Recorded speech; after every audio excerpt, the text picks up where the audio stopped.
Hello, and welcome to my channel, where quiet curiosity drifts with the slow rhythm of the stars. Before we begin, take a slow breath and let the day drift to the edges, loosening its hold, while your thoughts soften into the rhythm of night. Whether you are listening in the still hours before sleep or in the first quiet of morning, let yourself sink into a calm space where the world no longer hurries. Imagine a horizon lit with a faint silver glow, the air cool and hushed, as though the sky itself has paused to listen. Above you, a river of stars winds across the dark, their light spilling softly over unseen clouds, while the silence folds around you like a gentle tide. Each glimmer breathes as if the night itself were a live, exhaling light across the vastness. This is how is the universe. Big a journey, not into measurements or edges, but into the quiet ways vastness reveals itself. It is not a single instant nor a single shape, but a story that stretches with the stars unhurried, wide and calm. It is a tale of light wandering endlessly, of shadow deepening without end, and of silence that carries everything together. What if the size of the universe is not about distance, but about how long a single beam of starlight can drift without finding a home? And what if the space between stars is not emptiness, but a quiet ocean where every ripple moves forever? Where are you listening from now? A quiet bed in the deep of night, or a small window with dawn just beginning to rise? As we share this same silence beneath the same sky, if slow journeys like this bring you ease, you are welcome to stay here a little longer. No rush, only a seat by the glow of wandering stars. So let your thoughts drift like light across the dark, and together we will begin this gentle walk into the question of how the universe is big, moving slowly like a tide that knows no end. In the quiet, dark breath begins slow and steady, rising and falling, as though it belonged not to a single body, but to the sky itself. The air moves in and out without effort, as if carried by a tide too vast to name, and the rhythm, unhurried and gentle, drifts into the silence like a thread woven through the fabric of night. There is no edge to the silence, only a soft field where breath and darkness meet, and in that meeting, a stillness spreads like water across stone. The breath continues, one after another, each inhalation folding into the next, each exhalation melting into the dark. The sound is almost nothing, yet in the nothing, a presence emerges, a pulse too wide to hold within the chest. The individual breath does not stand alone, but stretches outward, dissolving into the greater breath of the night, until the two are no longer separate. Darkness does not resist, it welcomes.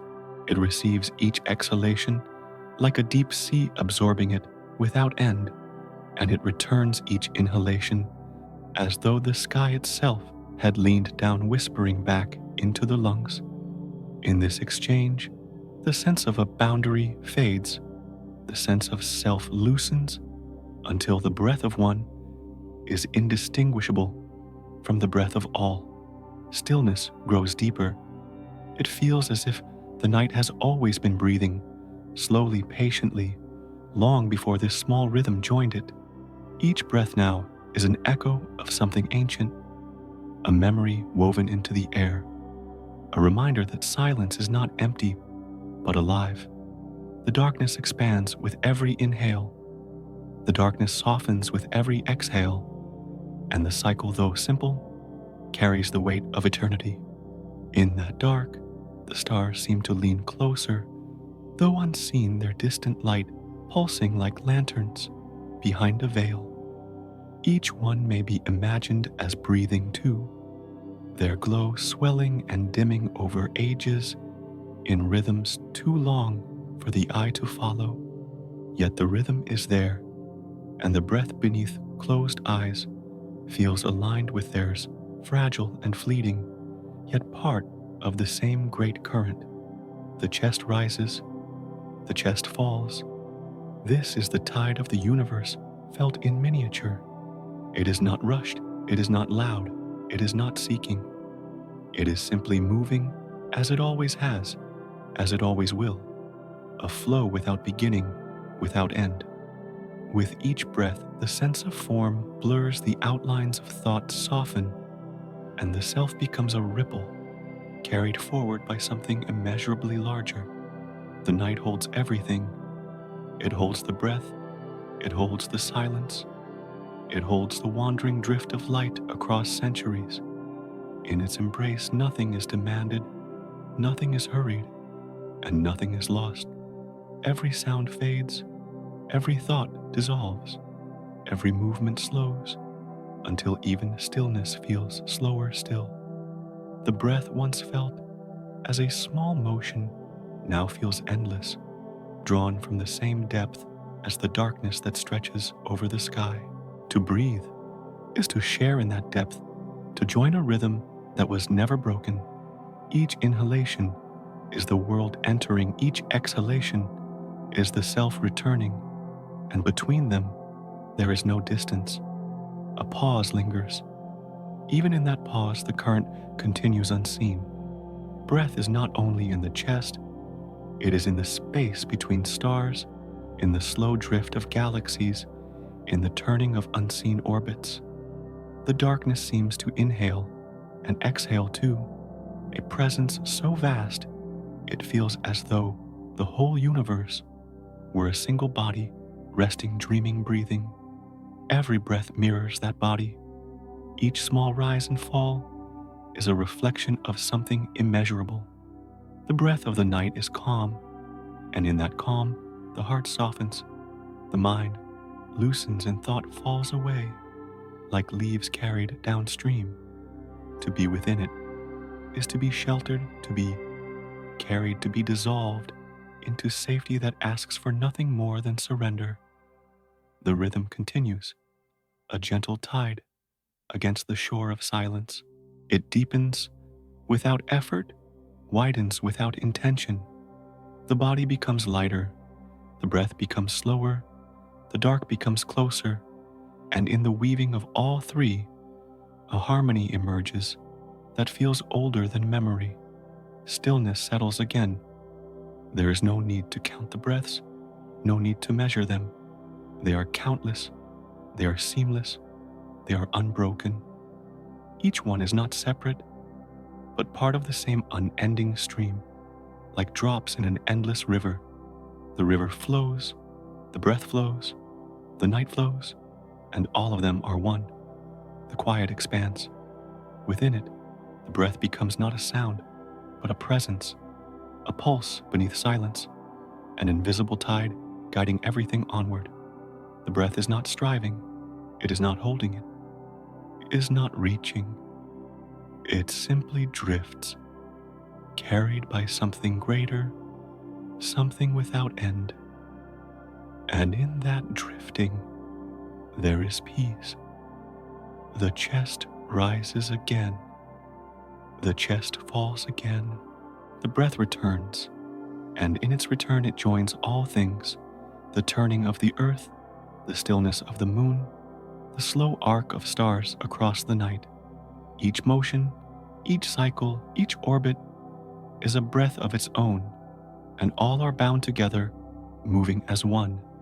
So, the breath in the dark continues, steady, ancient, unbroken. It does not hurry, it does not fade, it does not stop. It is the pulse of silence, the whisper of the stars, the memory of the universe itself. In the quiet, dark breath begins, and it never truly ends. The breath continued in silence, slow and steady, and in that silence, another presence began to rise, as though the night itself wished to reveal a gentle companion, one that had always been there, waiting above.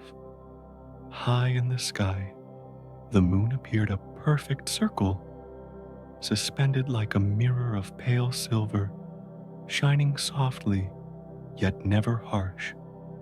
A light that followed the dark, not to disturb it, but to ease its stillness with a tender glow. The face of the moon did not demand attention, it simply lingered, patient and quiet, watching from afar, as if it carried the memory of countless nights within its round frame. Its light was not fire, not blazing, but the light of reflection borrowed and softened, turned into a calm radiance that could rest on every shadow. Time drifted like water, and in that drift the moon seemed to move too, not rushing, but gliding on an orbit so slow it felt like a dream stretching across centuries. In the imagination of those who once looked upward, the moon was more than stone, and silence it was the guardian eye of a gentle spirit, a being that watched while the world slept, keeping dreams safe within its pale embrace. To gaze upon it was to feel seen, without judgment, held without weight, as though the night itself had grown a face and chosen to smile softly down. The moon's light touched the dark, spreading across the surface of water, along the edges of mountains, into the folds of clouds. Wherever it reached, it did not pierce but caressed, turning shadow into silver, turning silence into a song too soft to hear. Even in the deepest hours of night, when all seemed still and forgotten, the moon remained its patient glow, a reminder that nothing in the dark was ever truly alone. Pause, a silence deeper than words. Legends spoke of the moon as the eye of a kind god, a watchful presence that never closed, that never turned away. In those stories, it was not power that made the moon divine, but gentleness, the willingness to remain through endless nights, to keep vigil over sleeping fields, over the quiet of forests, over the dreams of wandering beings. That eye did not burn, it did not command it, only observed softly, endlessly, and in its watching it offered comfort. The moon was more than light. It was memory. It held within its glow the rhythm of tides, the quiet call of seas that moved without voice. It carried the weight of time waxing and waning, but never vanishing, a companion that reminded the world of cycles too large to break. In its roundness was a lesson that endings were never final, that each disappearance was only a return in disguise, that stillness itself was part of motion. The breath of night continued, and the moon seemed to breathe with it. When the air filled the lungs, the moon swelled brighter. When the air left it dimmed into a softer glow, as though body and sky were synchronized in one long, endless exhalation. Each rise and fall was reflected above, and in that reflection, the dark felt less vast, less hollow, filled instead with the presence of a companion who had always been here. Clouds drifted slowly, veiling and unveiling the moon like curtains in a quiet room. The light shifted, blurred reappeared, reminding that nothing, not even light, was constant. Yet even in change, there was peace. The moon accepted its veiling without struggle, knowing it would shine again, knowing that absence too was only another form of presence. The night deepened. The stars scattered around the moon like small attendants, but none outshone it. None carried the same still weight of companionship. The stars were many, but the moon was near, close enough to remind the world of its own reflection, close enough to turn the unreachable sky into something intimate. Looking at the moon, was not like gazing into distance, but like gazing into a mirror that held the calm of infinity.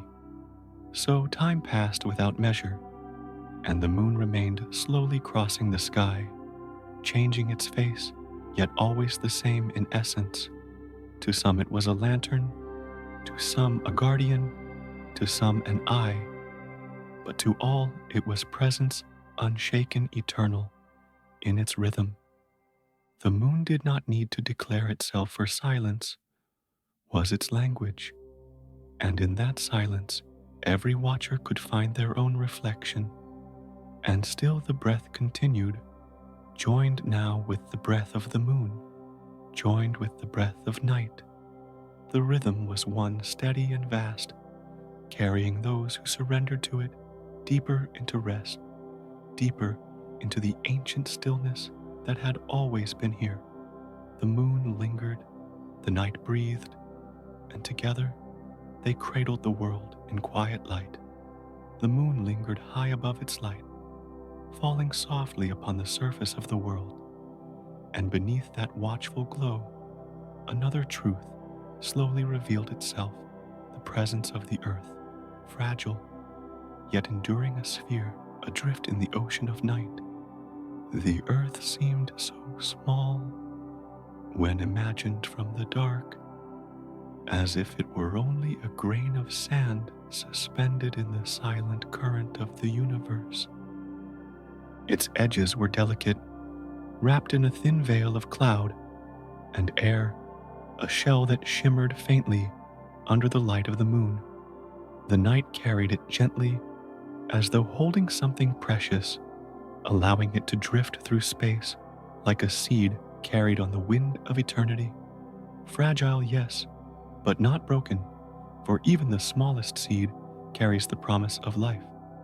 The stillness of the dark surrounded the earth, and yet from within that stillness, warmth spread quietly. The planet breathed with forests, oceans, and the unseen rhythm of countless beings, and together they gave off a tender glow, not of light, but of presence. It was as though the earth, small as it seemed, contained a fire deep inside, a steady pulse that whispered of life's resilience.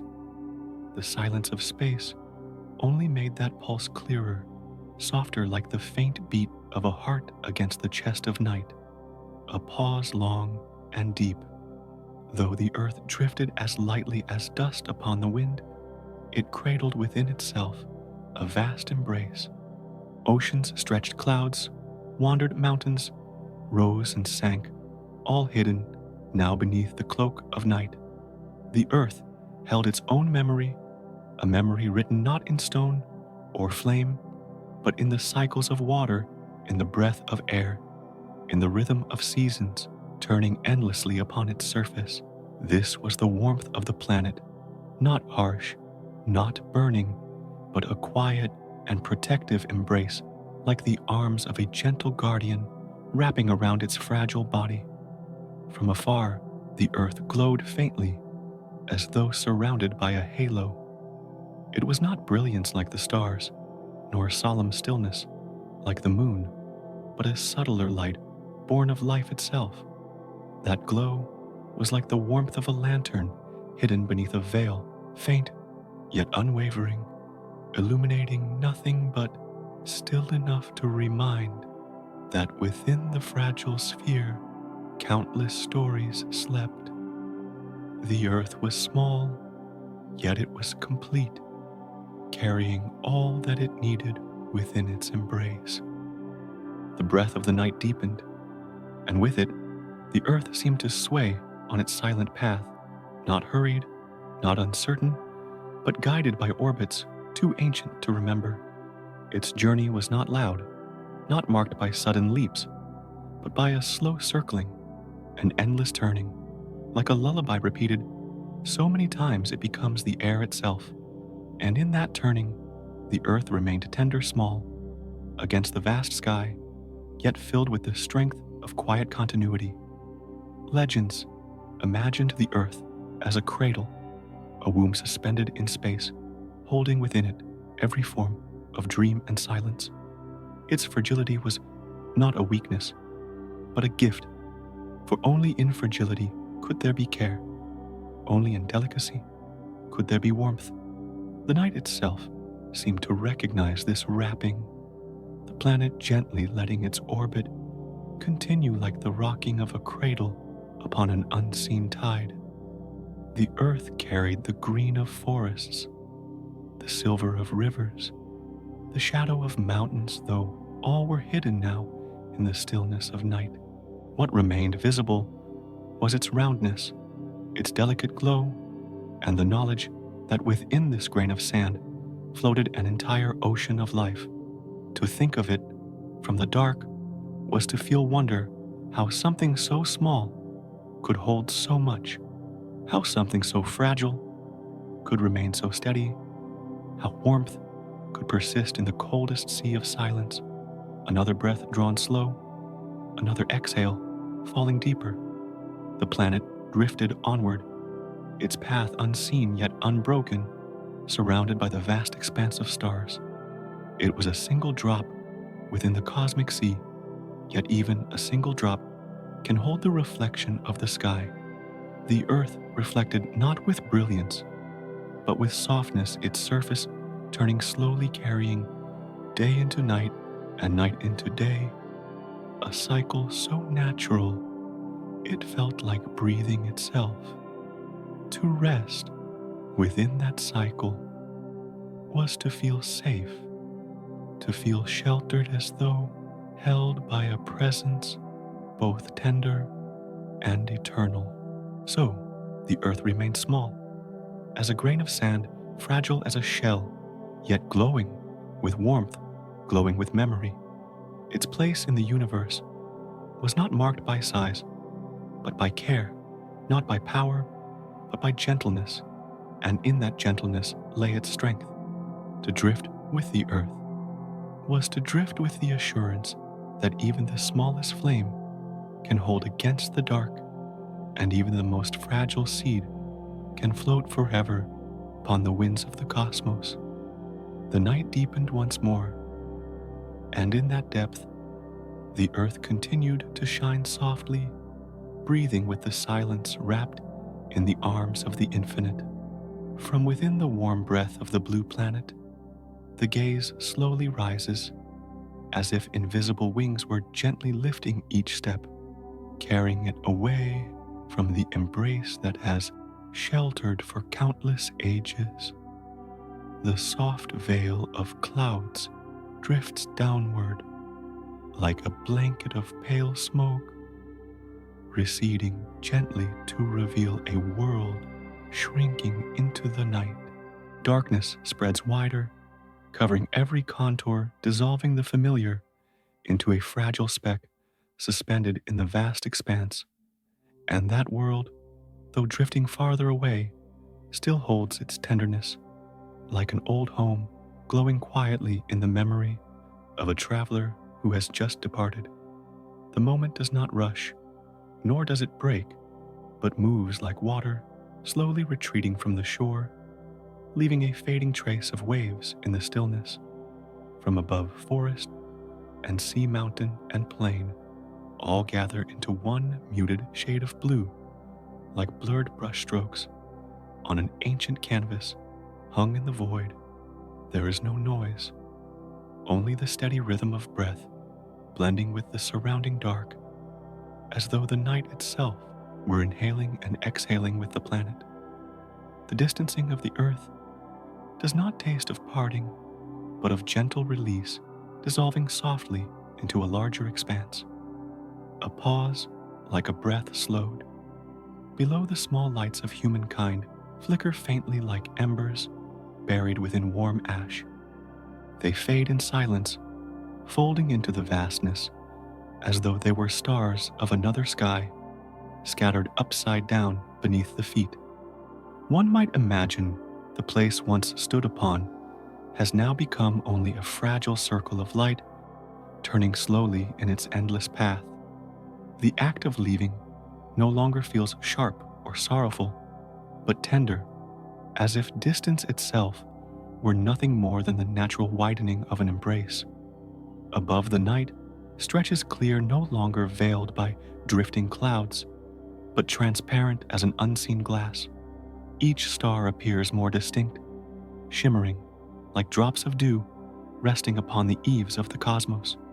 Their light does not hurry nor crowd, but scatters with ease, drifting unbound, weaving a sky that whispers softly, inviting the traveler to drift further. In this unfolding, it feels as though one has stepped beyond the roof of a familiar home, entering a boundless garden without fences, where darkness and light blend into one, hushed and profound.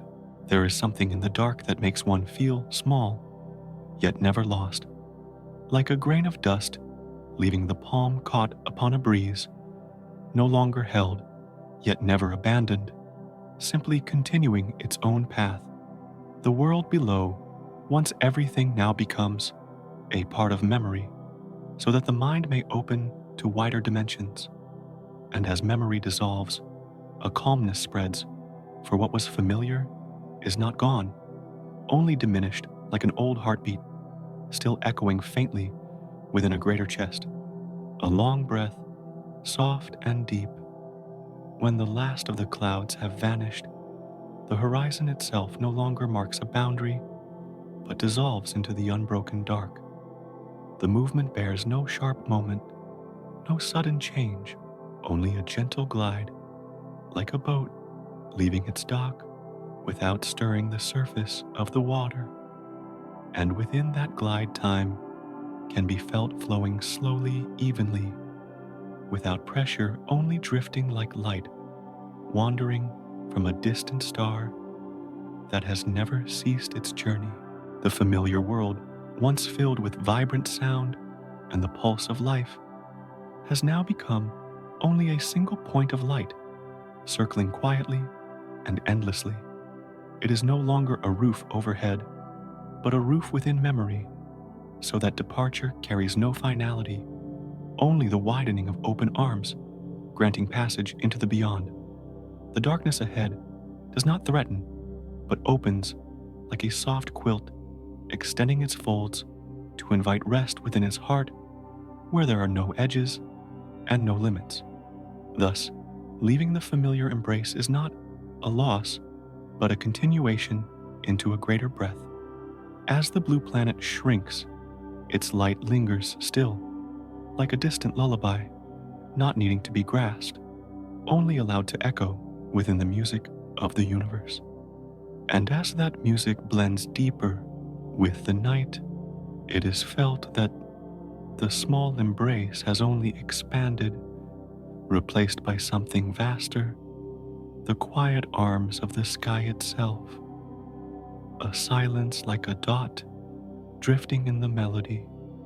The world keeps turning, the night keeps breathing, the stars keep pouring their light, and the invisible steps keep drifting onward. There is no fracture in the journey, only circles, widening from small to large, from near to far, from familiar to infinite. And within this widening, one may hear the sound of their own breath, now fully joined with the slow rhythm of the heavens. From the soft distance, where the earth has already grown small, where its gentle glow has become no more than a faint reminder, beneath the vast night, there rises a thought, fragile and unhurried. If all that has ever been familiar is already so small, if the home once infinite in closeness has now dissolved into a quiet speck, then what shape does the greater vastness truly take? The question does not pierce the silence. It does not demand an answer. It only drifts like a whisper, carried on the current of the stars, circling without hurry, fading, yet never gone. The night receives the question as it receives every wandering sound, slowly, patiently, like the surface of a still sea, taking in the fall of a leaf. No echo is forced, no reply is offered, only the endless space allowing the question to rest upon it to float across its depth as lightly as breath across glass. Within that floating lies the sense that some questions are not meant to close, but to remain open as a door left ajar, so that the wind may come and go, so that silence may slip through freely. The vastness of the universe seems to open itself in the same way, not as an answer waiting at the edge, but as a presence that widens without end, a pause like the night taking one long breath. The thought drifts further, asking again though, without voice, without insistence, if smallness is certain, if fragility has already been felt, then what is the nature of the infinite? Is it something that stretches away like a plane, with no horizon, or something that folds inward, hiding endlessness within every point of light? The stars above do not reply. They only shine, each one holding its own silence, each one letting the question pass through like a traveler through an open gate. The absence of reply does not bring unease.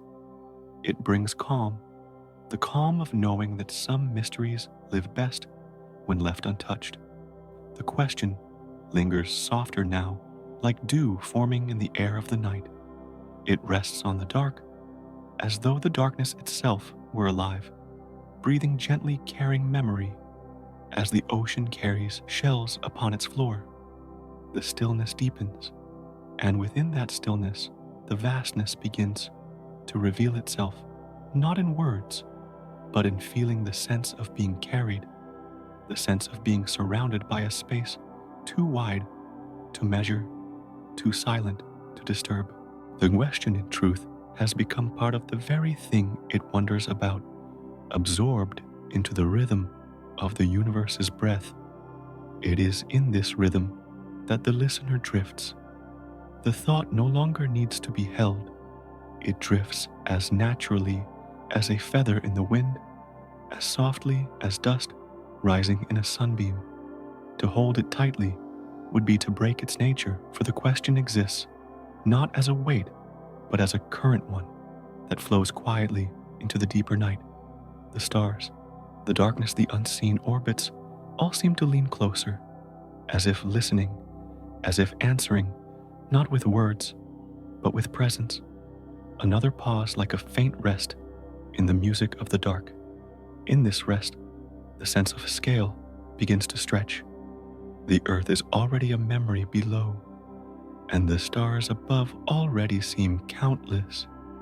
Yet the question widens, still wondering not only what lies beyond, but what it means for there to be a beyond at all.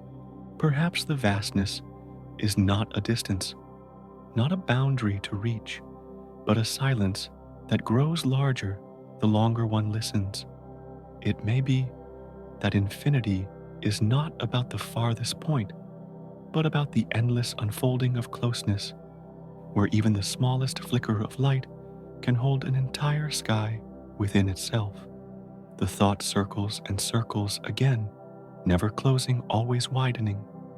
And within that circling lies the truth that the question itself is the vastness for to ask.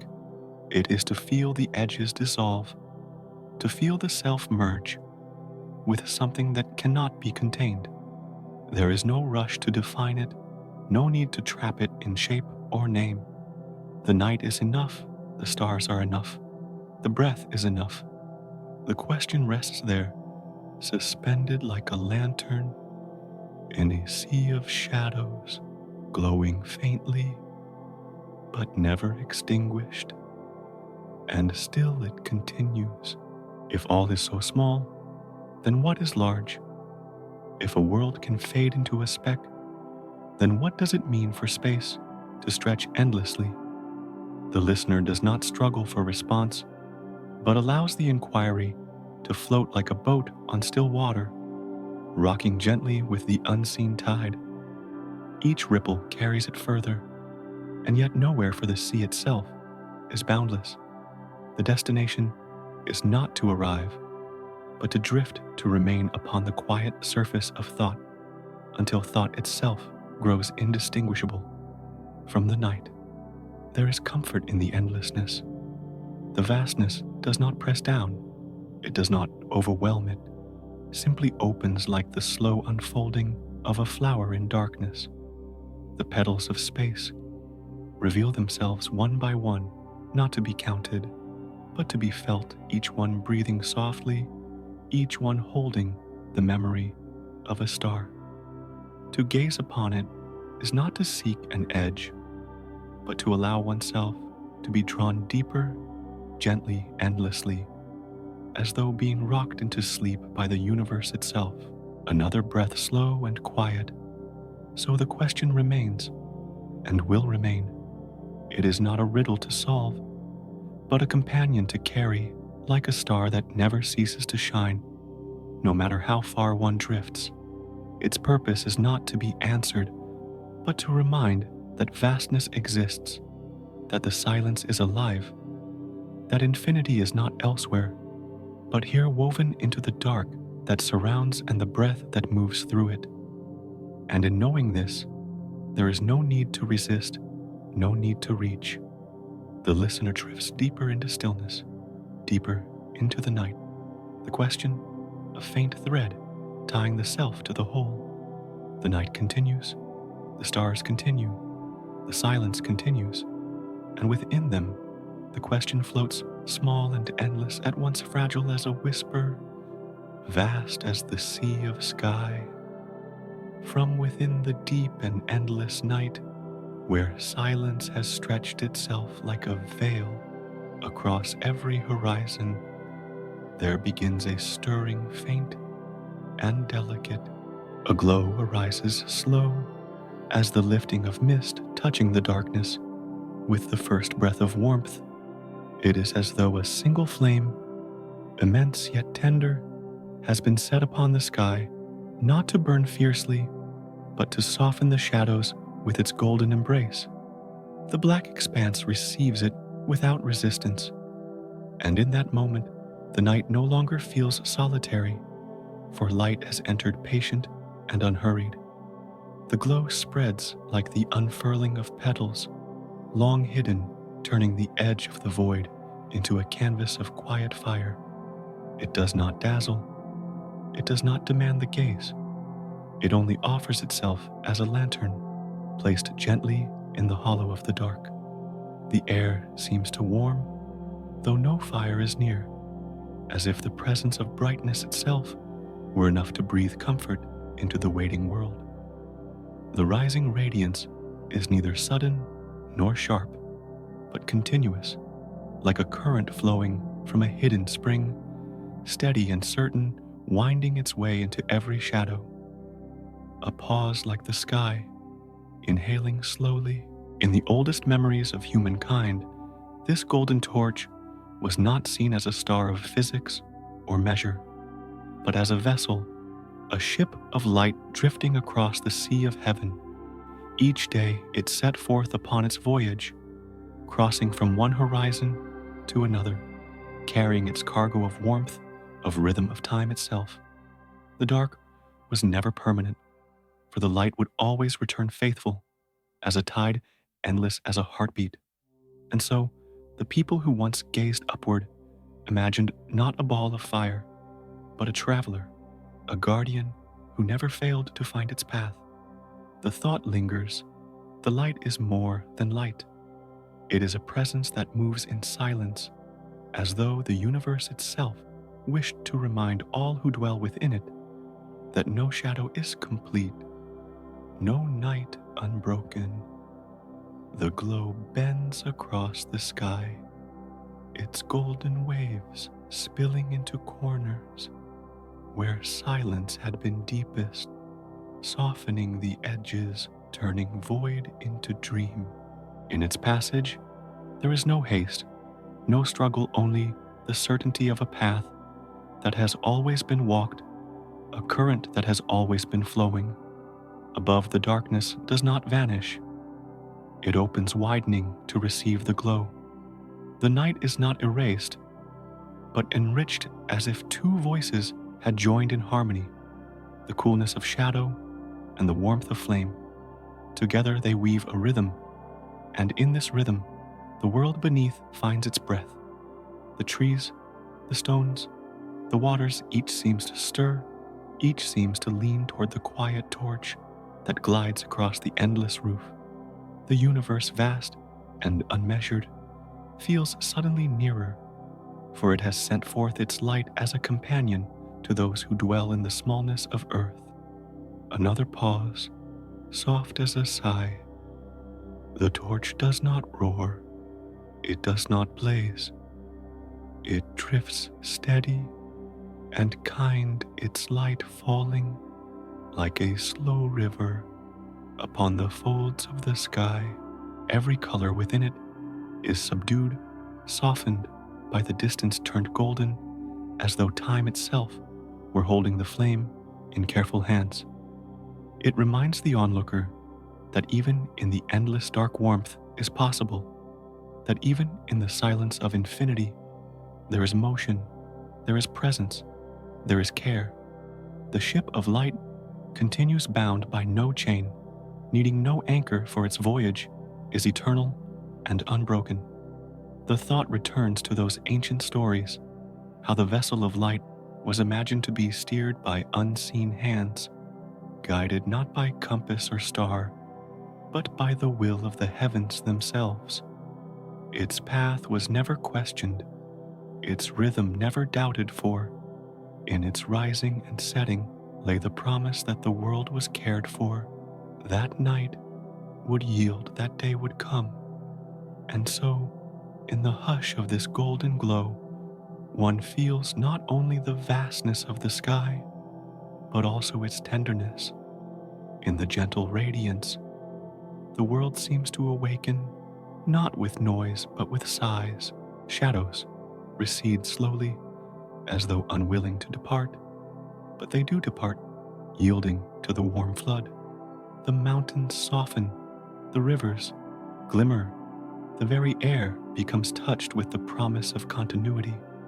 It is not the brilliance of conquest, but the reassurance of return, the reminder that the universe flows in cycles endlessly, without hurry. The torch of light has risen, and in its rising, the heart of the cosmos beats gently steady as a cradle song.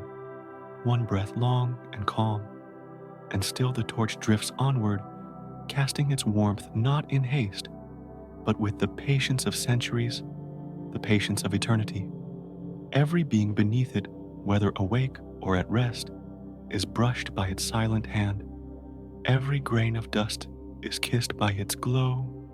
Every leaf is etched in its faint fire. The ship of light does not ask for gratitude. It only travels endlessly, endlessly its voyage, never ending its course, never straying. In its presence, one feels the grandeur of the universe without needing to measure it, for grandeur is not in the number of stars nor the weight of galaxies, but in the simple truth that light returns always through the silence. The golden torch is proof enough proof that the cosmos breathes, that it gives, as well as takes, that it shares itself in radiance, as gently as a mother breathing warmth into the night. The darkness, vast and immeasurable, folds itself around this light without resistance, and the two together compose a single thought, that vastness is not emptiness, and that silence is not absence. In the drifting glow lies memory, lies rhythm, lies the infinite song that binds shadow and flame into one endless whole. The ship sails on through night and day across the boundless sea of space, never ceasing, never faltering. Its presence lingers in the mind long after it has passed, like a lullaby that echoes even when silence returns. And in its glow, one can rest, knowing that the vast universe, though immeasurable, though endless, holds within it warmth enough to cradle every breath, every dream. And in the quiet voyage of that golden torch across the heavens, there comes a gentler rhythm, still the steady passing of light into shadow and shadow into light, the unbroken song of day and night. The great flame that had climbed high above begins its descent not with haste, not with fire, but with a tenderness that softens every edge. Its light spills slowly across the horizon, turning clouds into drifting embers, painting mountains and waters in hues that fade into calm. The descent is not an ending, but a resting, a quiet bow before the next voice begins to rise. When the sun lowers itself beyond sight, darkness unfolds its veil, spreading across the world with patient hands. The fields dim, the rivers hush, the air cools and thickens with stillness, as though the planet itself were exhaling after a long day of holding warmth. Yet into that deepening silence, another companion ascends the moon, pale and round, lifting itself with grace into the emptied sky. Its light is not fierce, but soft, a silver breath brushed across the surface of the earth, guiding shadows into quiet shapes. A pause like a heartbeat between the breaths of sky. The two lights, golden and silver, weave their song together without conflict, without strain. One yields as the other rises, one voice sinking while the other swells, yet both belong to the same melody. It is a cycle older than memory, a lullaby written into the turning of the world, and all who dwell upon it are carried by its rhythm. The trees, the oceans, the creatures that walk, and those that sleep, each one rests within the slow embrace of the changing sky. The cycle does not hurry, for it has no need of haste. The earth tilts gently, endlessly, offering itself first to the sun's embrace, then to the moon's watchful eye. This tilting is so slow, so constant, that it feels like the rocking of a cradle, back and forth, soothing the living into calm. Even silence itself seems to move in rhythm, learning to breathe in time with the rise and fall of light. In that breathing lies a comfort deeper than words, what circles cannot abandon, what repeats cannot betray. Another breath, long and quiet. The day does not end when the sun sets, and the night does not end when the moon fades. Each carries the seed of the other, each prepares the way for what will follow. The sun sinks into shadow, but in its absence the moon awakens. The moon fades into dawn, but its silver path leads to the returning fire. It is not a battle of light and dark, but a dance, one partner bowing as the other steps forward their movement, so graceful that the world never feels a break, only continuity. This dance paints the earth with shifting veils. Under the moon, the oceans gleam with ribbons of silver, forests glow faintly as though dusted with frost valleys, lie quiet beneath a cool glow. Under the sun, the world opens wide with color, fields glitter, rivers shine, mountains stretch long shadows across the land. Each time, each turn, the world is clothed differently, yet the rhythm beneath remains unchanged. The alternation itself is the constant, and in constancy there is peace, a pause soft as the hush before sleep. The rhythm of day and night is the heartbeat of existence, echoing in every breath drawn and released. Inhale, exhale, fullness, emptiness, the same law that governs the sky, governs the chest, the same pulse that moves the sun and moon moves the self. To breathe in the dark is to feel the presence of light waiting beyond it. To breathe in the light is to know that rest lies within the coming dark. This is the harmony of opposites, not in conflict, but in union, like the two halves of a single sigh. Repetition becomes comfort, for what repeats is trustworthy, and what circles endlessly becomes eternal. The sun has never failed to rise. The moon has never failed to return. And though clouds may cover their faces, the rhythm is never lost. The stars themselves may shift in the long turning, but the cycle of day and night remains unbroken, steady, as the turning of time itself. In its steadiness, the soul finds rest, as if the universe were whispering, "You are held, you are safe, you are part of the circle too." And still the pattern continues, wide and patient. The day folds into night, the night folds into day, and each transition is slow as drifting water, seamless as the blending of colors in twilight. It is not something to be measured, but something to be felt. The warmth fading, the coolness rising, the silver dimming the gold, returning. Each shift carries no violence, no fracture, only the assurance of return. To lie beneath it is to be lulled, as though the world itself were singing in rhythm with the stars. Another silence, deep and still.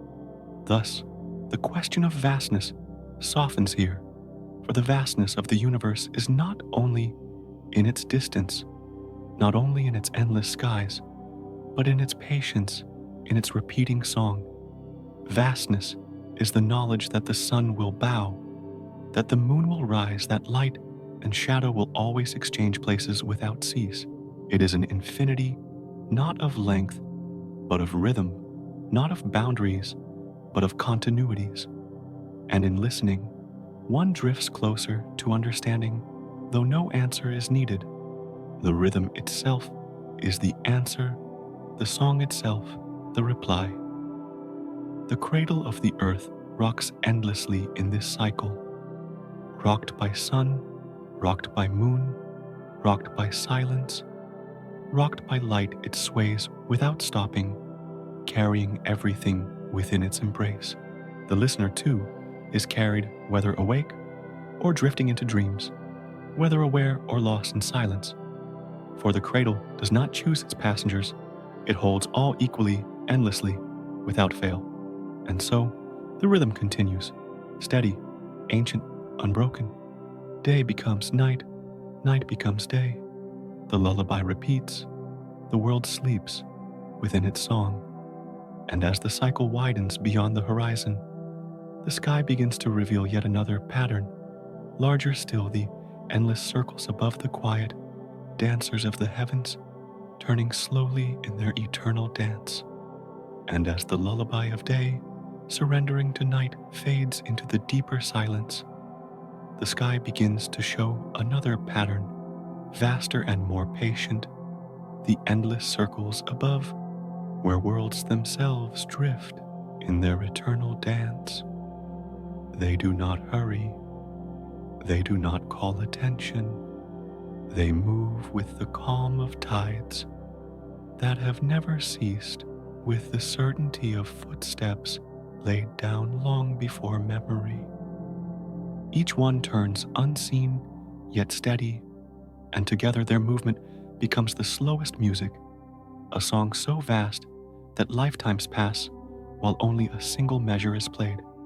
The planets revolve like dancers in a hall, without walls, silent and graceful, each step traced upon paths older than thought.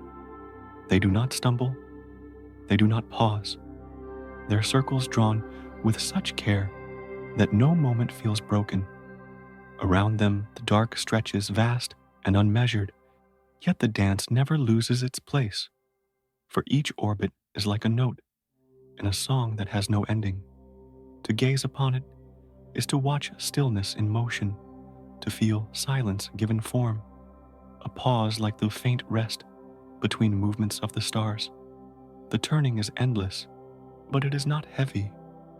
It carries no urgency, no weight, only the assurance of continuation. The planets bow to the rhythm of the cosmos, as though the universe itself we're breathing through them, exhaling as they drift outward, inhaling as they circle back again. Their paths are invisible threads woven into the fabric of night, and though unseen, they hold every step, every motion, as though guiding hands were gently keeping time. Each circle is both solitary and shared. Solitary because each world carries its own silence, turning upon itself in private rhythm. Shared because each belongs to the greater harmony moving with others in quiet agreement, like a constellation of dancers swaying to the same unspoken tune. It is a dance without applause, without audience, yet it continues because it is its own reason, its own purpose, its own lullaby sung across the dark.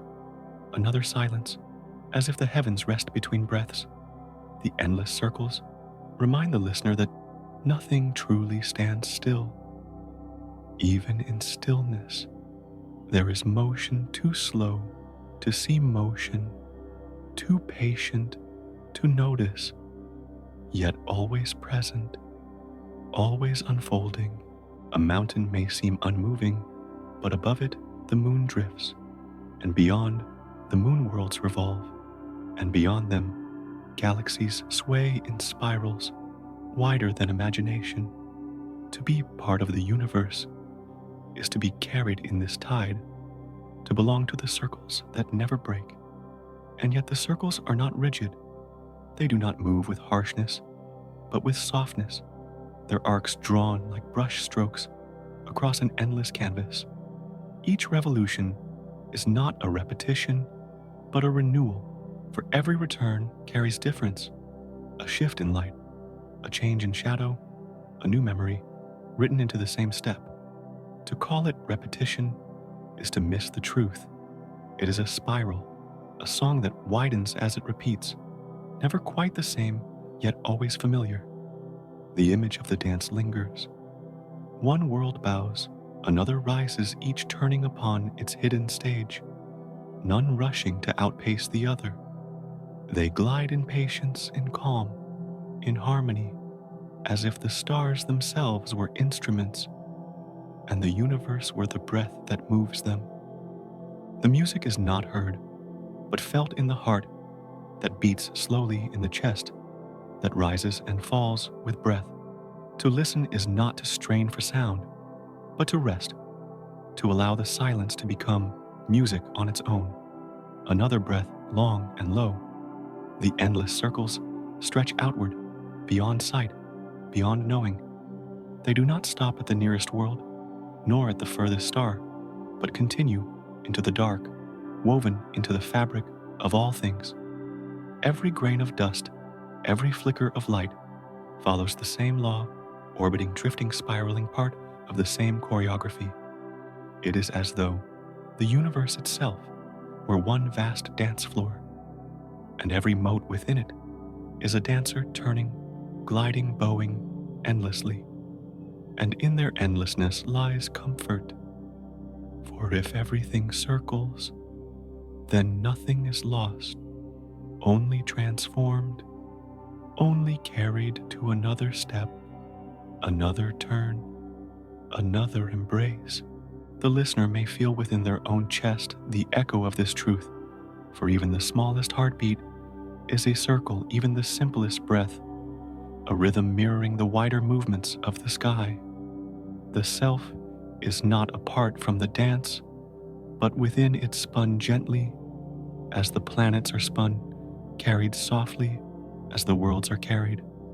The night above does not rush to reveal the pattern, but if one listens long enough, the circles can be felt, turning silently in the marrow of existence.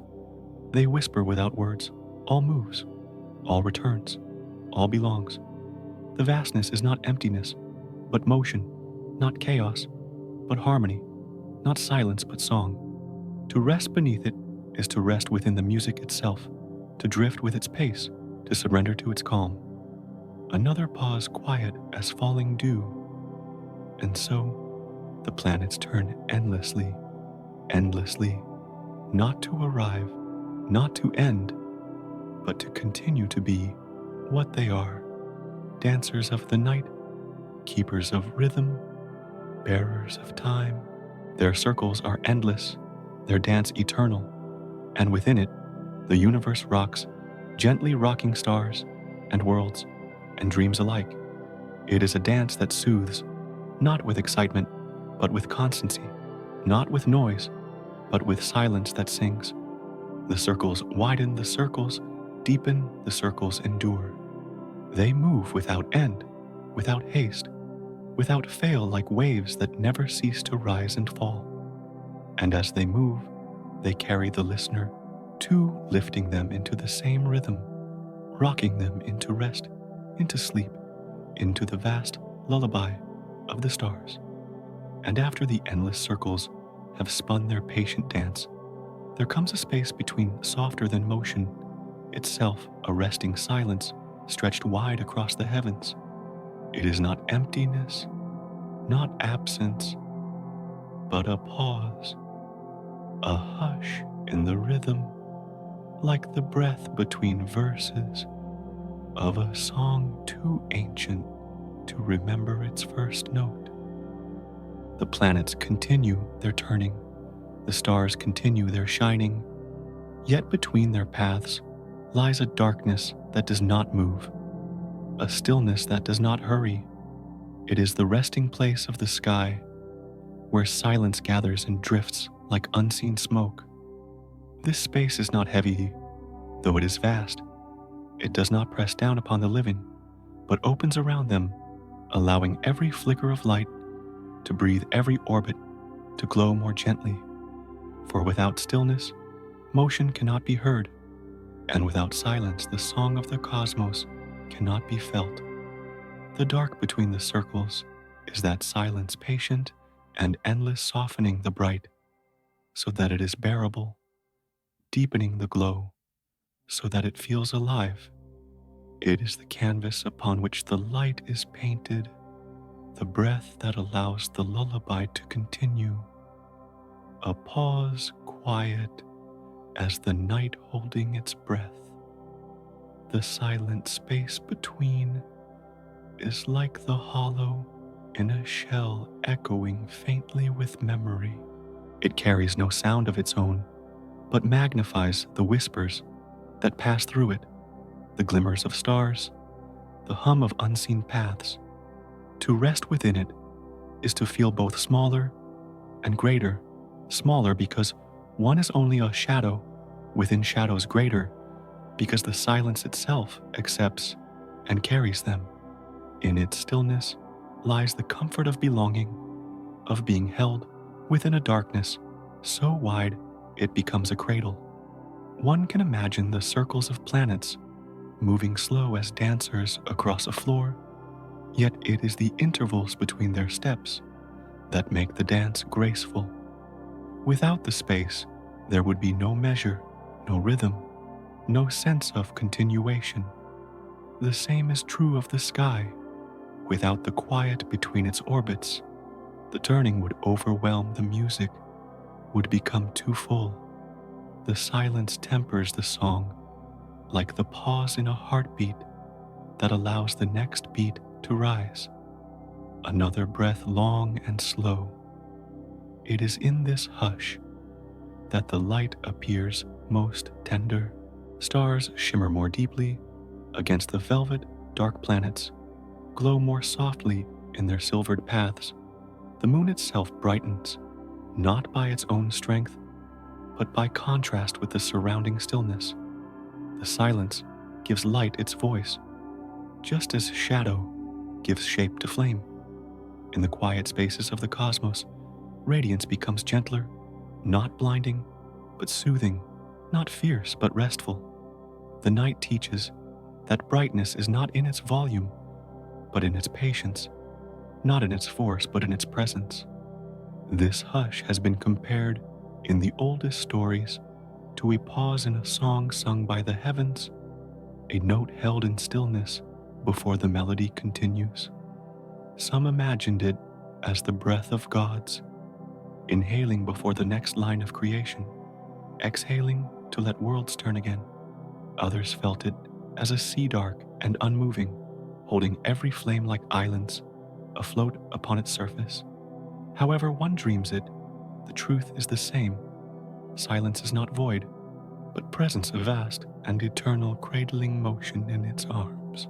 A pause, like a hand resting on the edge of time. The listener may find that this stillness mirrors their own. Between one breath and the next, there is always a pause, tiny but essential, a gap in which rest dwells.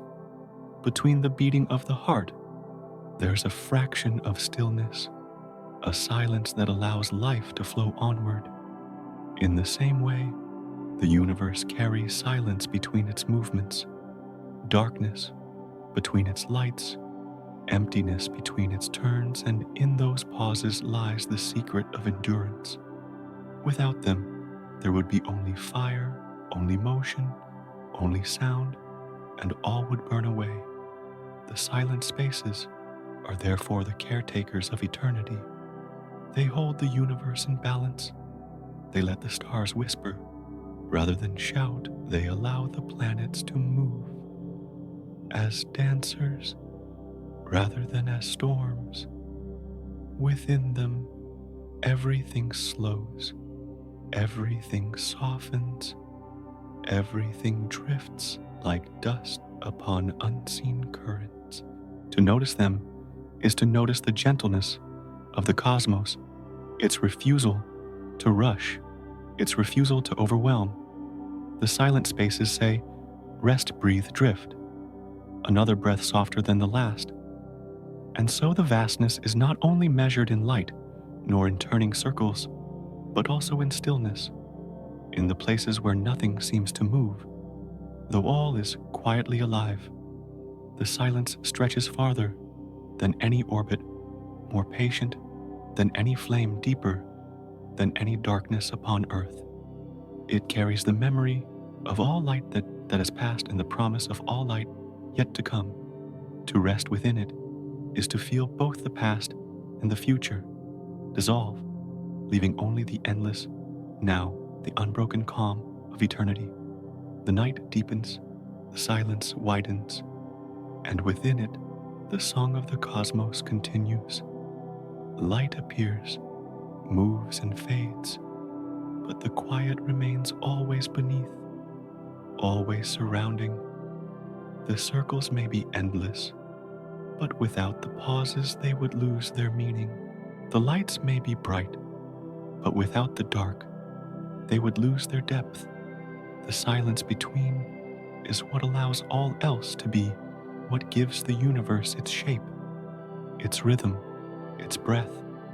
And so, the listener drifts as though lying within the pause itself, carried by nothing, supported by everything.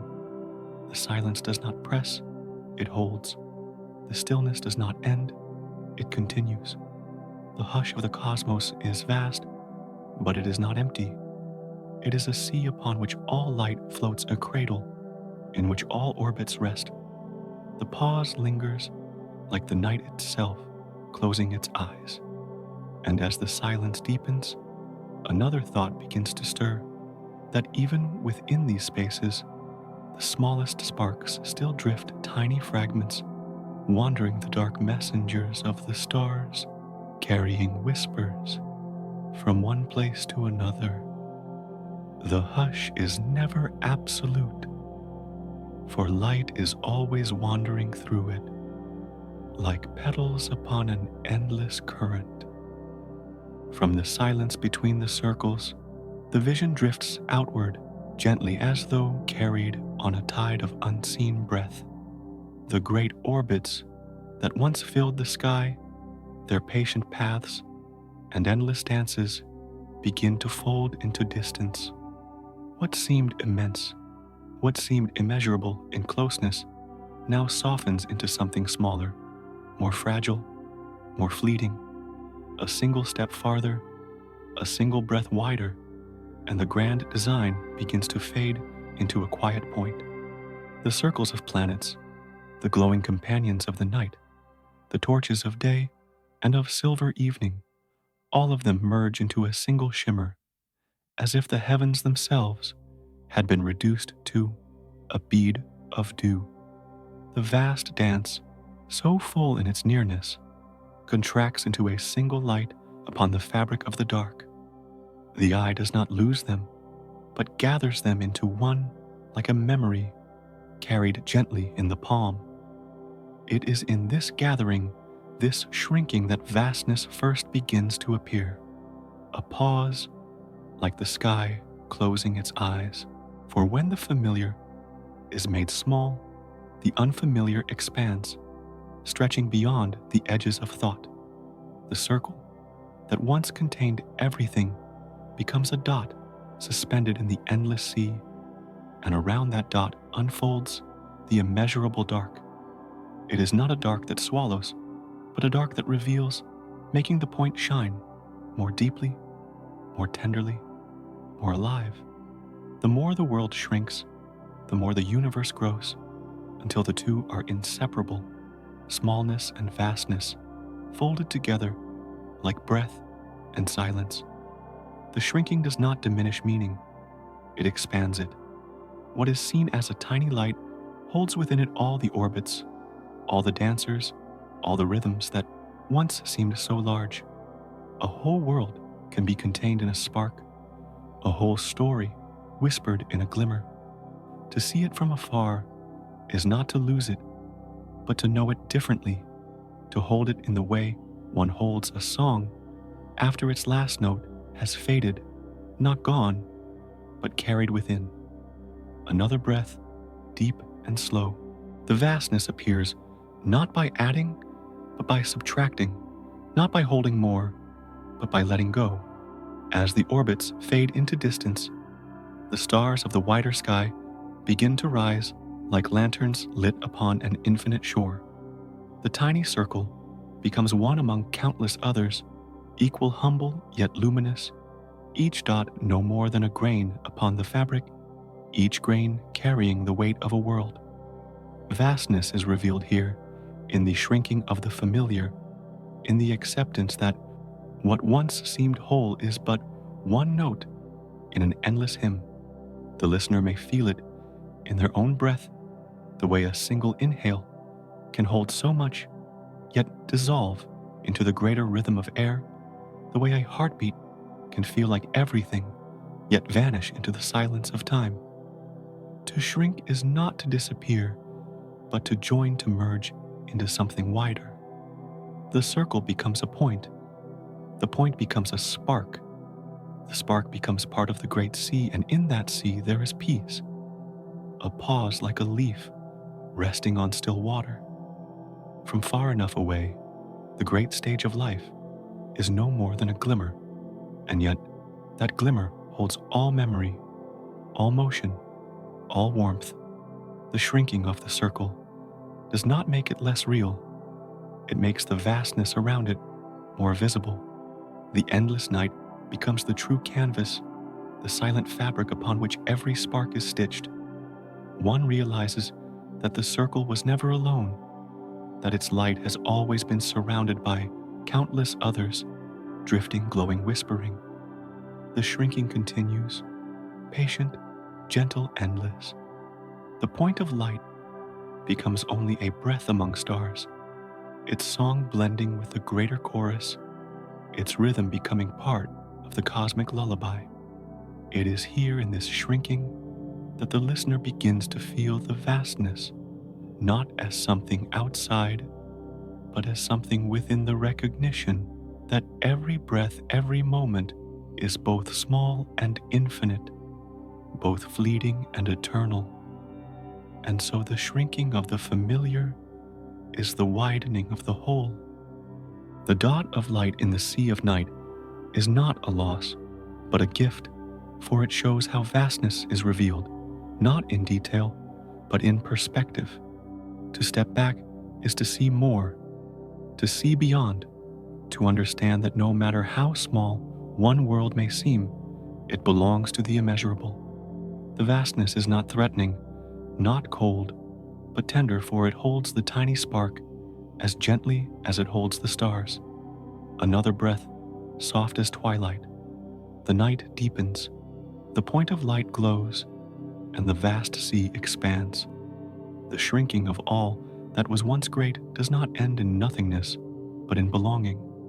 The circle is still there, the spark still shines, but now it rests within the boundless fabric, part of a story without edge, without conclusion. It is in this moment that vastness is understood, not by reaching its end, but by watching the familiar become small and seeing how the infinite rises around it. And still the shrinking continues, each step outward, revealing more silence, more light, more depth. The circle becomes a dot. The dot becomes a memory. The memory becomes a thread in the endless night. The vastness is no longer a question, but a presence, a lullaby that rocks all things, both large and small, into the same rhythm. A pause like the universe whispering a single word. And as the vision drifts outward, still one realizes that even this point of light, once so immense, is only the beginning. Beyond it lie other sparks, other circles, other dances, all waiting in the silence. Vastness is not an edge, not a boundary to be found, but a revelation that continues as long as one drifts, as long as one breathes, as long as one listens to the song of the night. And as the single circle of light fades into distance, shrinking into a solitary spark among countless others, the gaze drifts outward, still, and there appears a band of brightness stretched across the dark, a quiet river of stars flowing through the night. It is neither sudden nor sharp, but patient, unfolding slowly like a mist that has always been there, waiting to be seen. The darkness does not resist it. Instead, it yields, allowing the pale current of light to spill gently across the sky, a stream of radiance threading the endless quiet.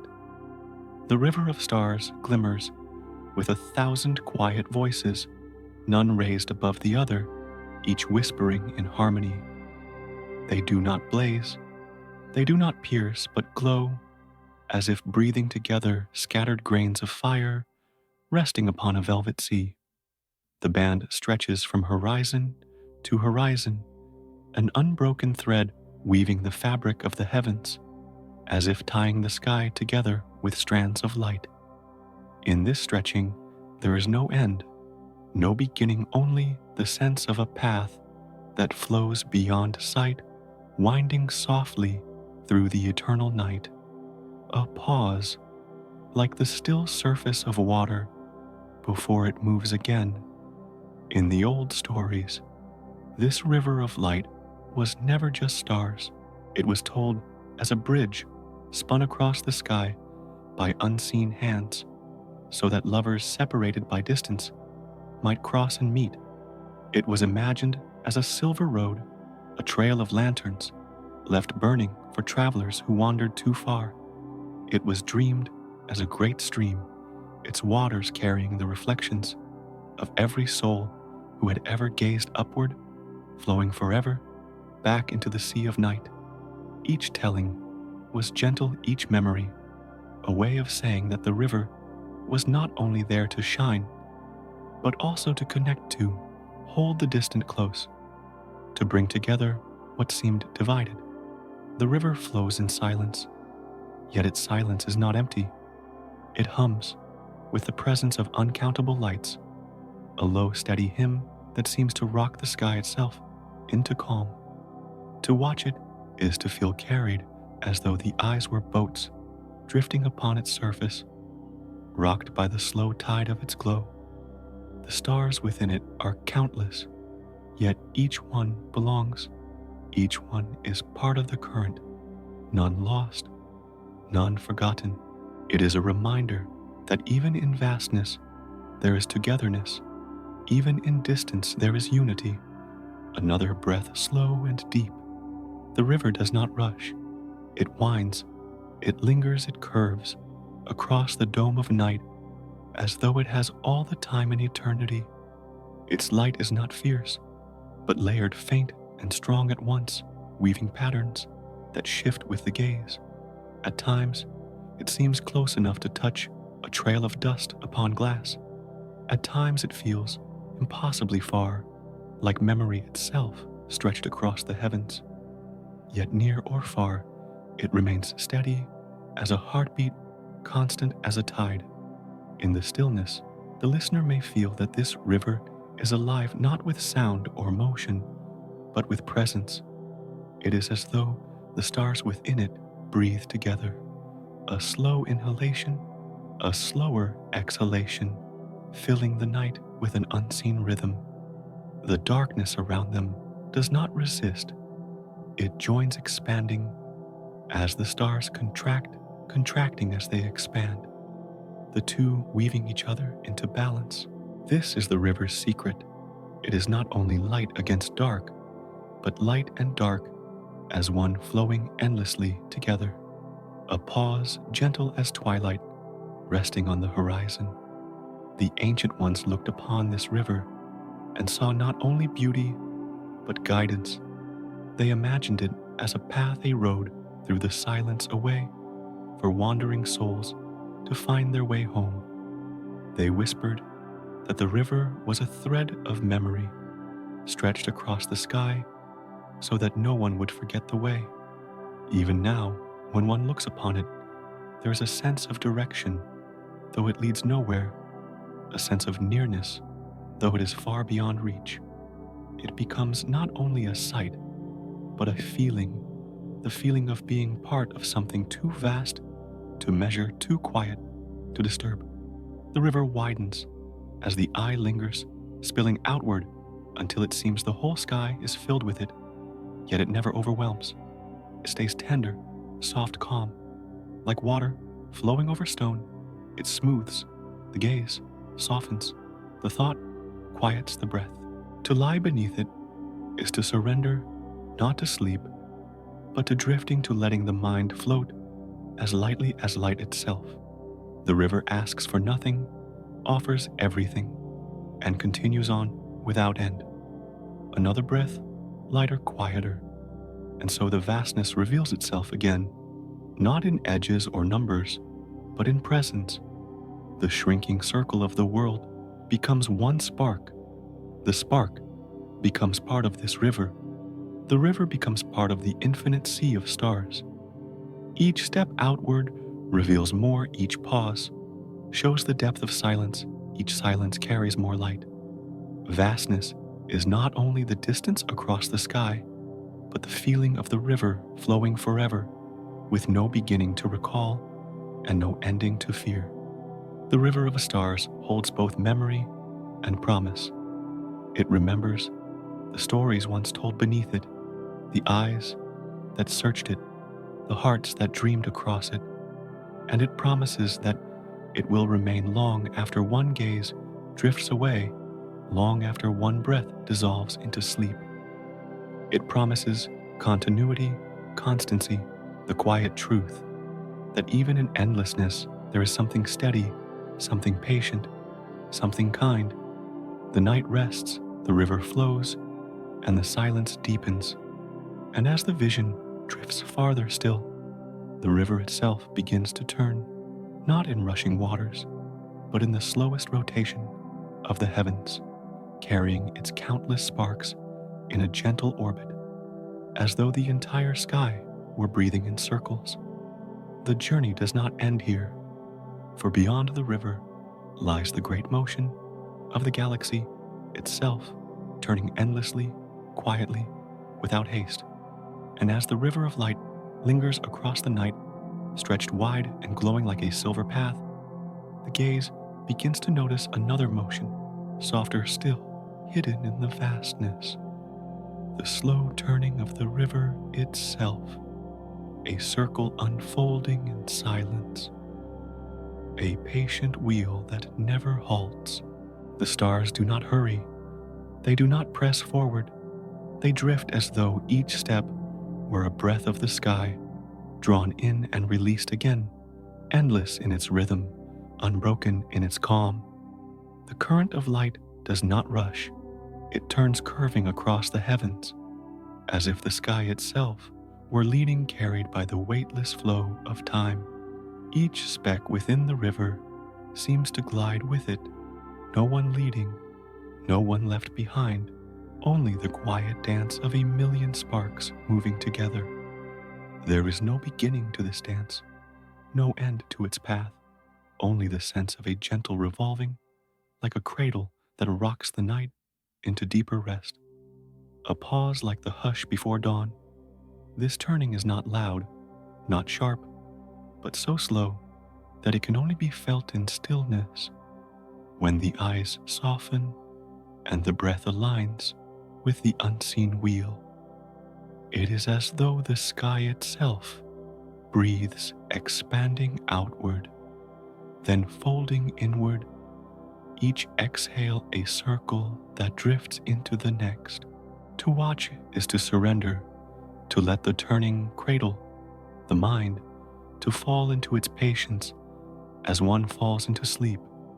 And in this turning there is memory. The stars remember their places, the light recalls its path, the darkness keeps its silence. Nothing is forgotten, nothing is rushed, nothing is broken. The sky holds its breath in these circles, then releases it again and again, until the idea of time becomes only a lull, an endless rhythm that does not demand, only continues. Another breath, deep and slow. The turning carries the river of stars, but it also carries the one who gazes. For as the sky turns, so too does the watcher, bound to the same rhythm, part of the same vast wheel. It is impossible to stand apart from it. Impossible to resist, for the motion is not forced, but woven into everything, into the light, into the dark, into the quiet spaces between thought and dream. To feel it is to remember that stillness and motion are not separate, but one entwined in the endless circle. The night deepens, yet the wheel turns with the same calm pace. Each spark in the river is a note, each turning of the sky a measure, the whole becoming a song too soft to hear with ears, but clear to the heart that listens.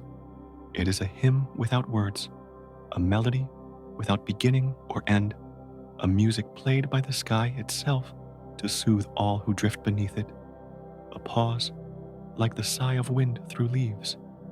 The turning is not lonely. Each star belongs, each circle carries all others, and in this togetherness, the vastness feels less cold, less distant. It feels instead like a great embrace, a motion that holds all within it, never letting go. Even in silence, even in darkness, there is this comfort that all turns together, that no light is left behind, that no breath is out of rhythm. The watcher, lying beneath the sky, begins to drift. The eyes follow the stars until they blur the breath, matches the slow turning. The body loosens into the earth. The circle above becomes the circle within the calm rhythm of the sky, becomes the calm rhythm of the heart. Sleep comes not as a sudden fall, but as a gentle turning inward, a circle completing itself. Another breath, lighter still. The stars turn, the sky turns, the thought turns, and all is part of the same slow rhythm.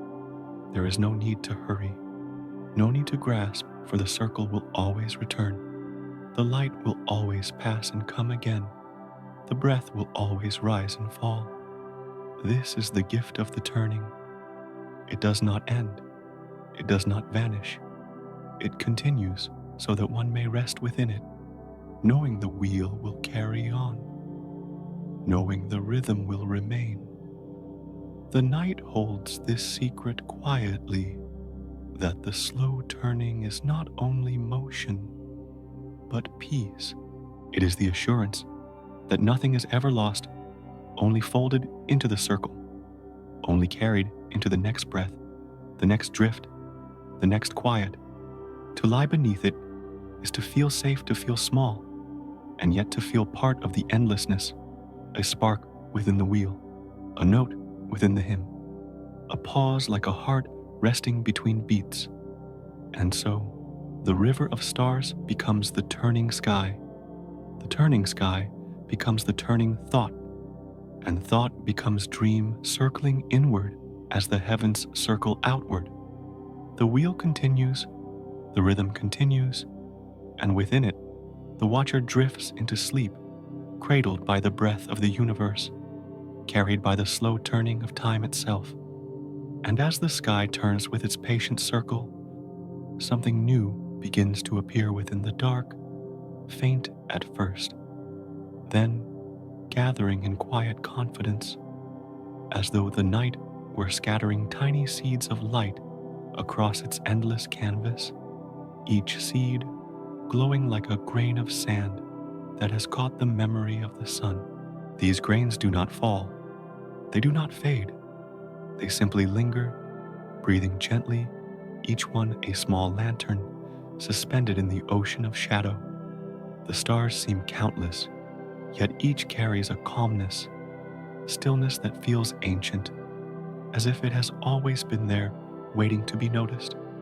They do not crowd the sky, they do not fight for place, but spread themselves apart like pearls on a thread, too long to see the ends.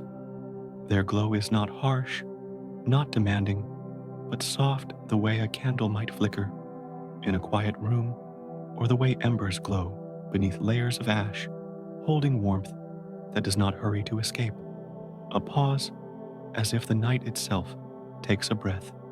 In their togetherness, these lights form no boundary, yet they weave a tapestry more delicate than any hand could imagine. The dark becomes softer where they shine, as though the night itself were comforted by their presence. Each star alone is only a spark, but together they become a chorus of lanterns, a gentle choir that hums without sound, filling the silence with presence. To look upon them is to feel less alone, for their company stretches in all directions, patient and unbroken. And it is easy to imagine that each star breathes slowly, like a chest rising and falling, a glow expanding and retreating, as if the sky were alive with the quiet rhythm of sleep. Their light feels not like a command, but like an invitation, a soft beckoning to rest, to trust, to close the eyes, and drift while the heavens keep watch. They are guardians without words, but with a calm certainty that endures through the longest night. Another breath long and low. The stars gather not to dazzle, but to soothe. They resemble the grains of sand scattered along an endless shore, each touched by the tide, each gleaming for a moment before merging with the whole. And just as the shore does not ask the grains to be counted, the night does not ask the stars to be named, only to be seen as they are together, a quiet field of light stretched without end. The gaze that wanders through them becomes like a traveler on a path without walls, each step soft, each step unhurried. The darkness, instead of heavy, becomes tender, for it is filled now with sparks that soften its vastness. The stars do not erase the shadow, but they rest within it, like lamps placed in a hall of silence. And in their glow, the night becomes something deeper, not empty, but whole. The balance between dark and light feels precise, like the pause between one note and the next, where the silence is as necessary as the sound. A pause, like the stillness between waves. There are old tales that whisper of stars as lamps carried by unseen hands, or as windows into other realms, or as the fireflies of a boundless meadow beyond the reach of time. Whether story or truth, the feeling remains that they are not distant and cold, but near and alive, flickering, with memory, pulsing with quiet breath. One could almost believe that they lean closer when watched, that they offer their glow not only to the vastness, but to each soul who lifts their eyes in wonder. And when the stars gather into clusters, their light folds together like threads woven on a loom, creating patterns too great to measure, but gentle enough to soothe the restless mind. The eye follows one spark, then another, until the gaze itself becomes tangled in their fabric, drifting, wandering, forgetting the world below. In this wandering, the mind loosens as though the stars themselves had unfastened its knots. Another breath, soft and steady. It is in these stars, these countless grains of glowing sand, that the sense of infinity becomes tender rather than overwhelming. The night does not press down with its sighs, but opens gently with its lights like a garden that extends forever, where each flower is a spark, and each spark a reminder that the universe, though vast, is never empty. The stars are the blossoms of the dark, blooming not for a season, but for the rhythm of eternity. The watcher beneath them drifts further into this rhythm, the body sinking, the thoughts slowing, the breath folding into the pattern of lights above. Each inhalation feels like gathering a star, each exhalation like releasing it back to the night. The stars become part of the breath, and the breath part of the stars, until there is no boundary, only the slow weaving of light and dark, soundless but full, a pause like the hush before sleep. And so, the night is not only shadow, not only silence, but a fabric woven of glittering grains, each one a lantern, each one a note, together forming a song too wide for words, too soft for noise. To rest beneath it is to lie within the universe's embrace, to feel that the darkness is not emptiness, but shelter, and the lights within it are not distant but near, breathing, with the same quiet rhythm as the heart. The stars remain steady and unhurried, while the gaze closes, while the breath slows, while sleep arrives, like another grain of sand joining the shore. And after the stars have scattered their countless grains of light across the canvas of the night, the sky seems to gather them again, not to take them away, but to soften them behind a veil, as though the heavens themselves wish to breathe more slowly, to rest more deeply. Out of the darkness, clouds begin to drift, not heavy, not hurried, but light as whispers, stretching like long sighs across the dome above.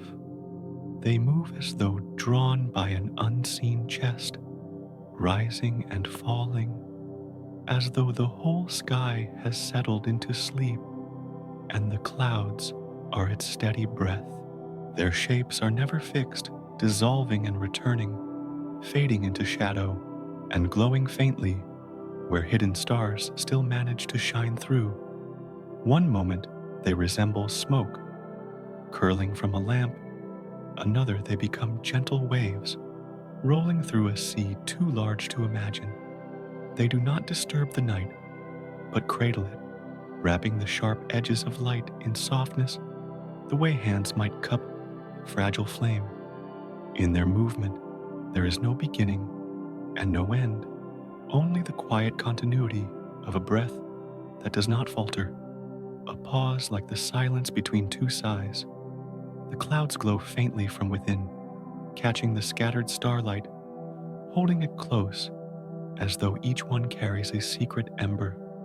This glow is not fierce, but tender, a reminder of warmth lingering even in the depths of shadow. One could imagine the sky inhaling, drawing the clouds together, and then exhaling, letting them drift apart again, each cycle so slow and so steady, it feels like the rhythm of eternity itself.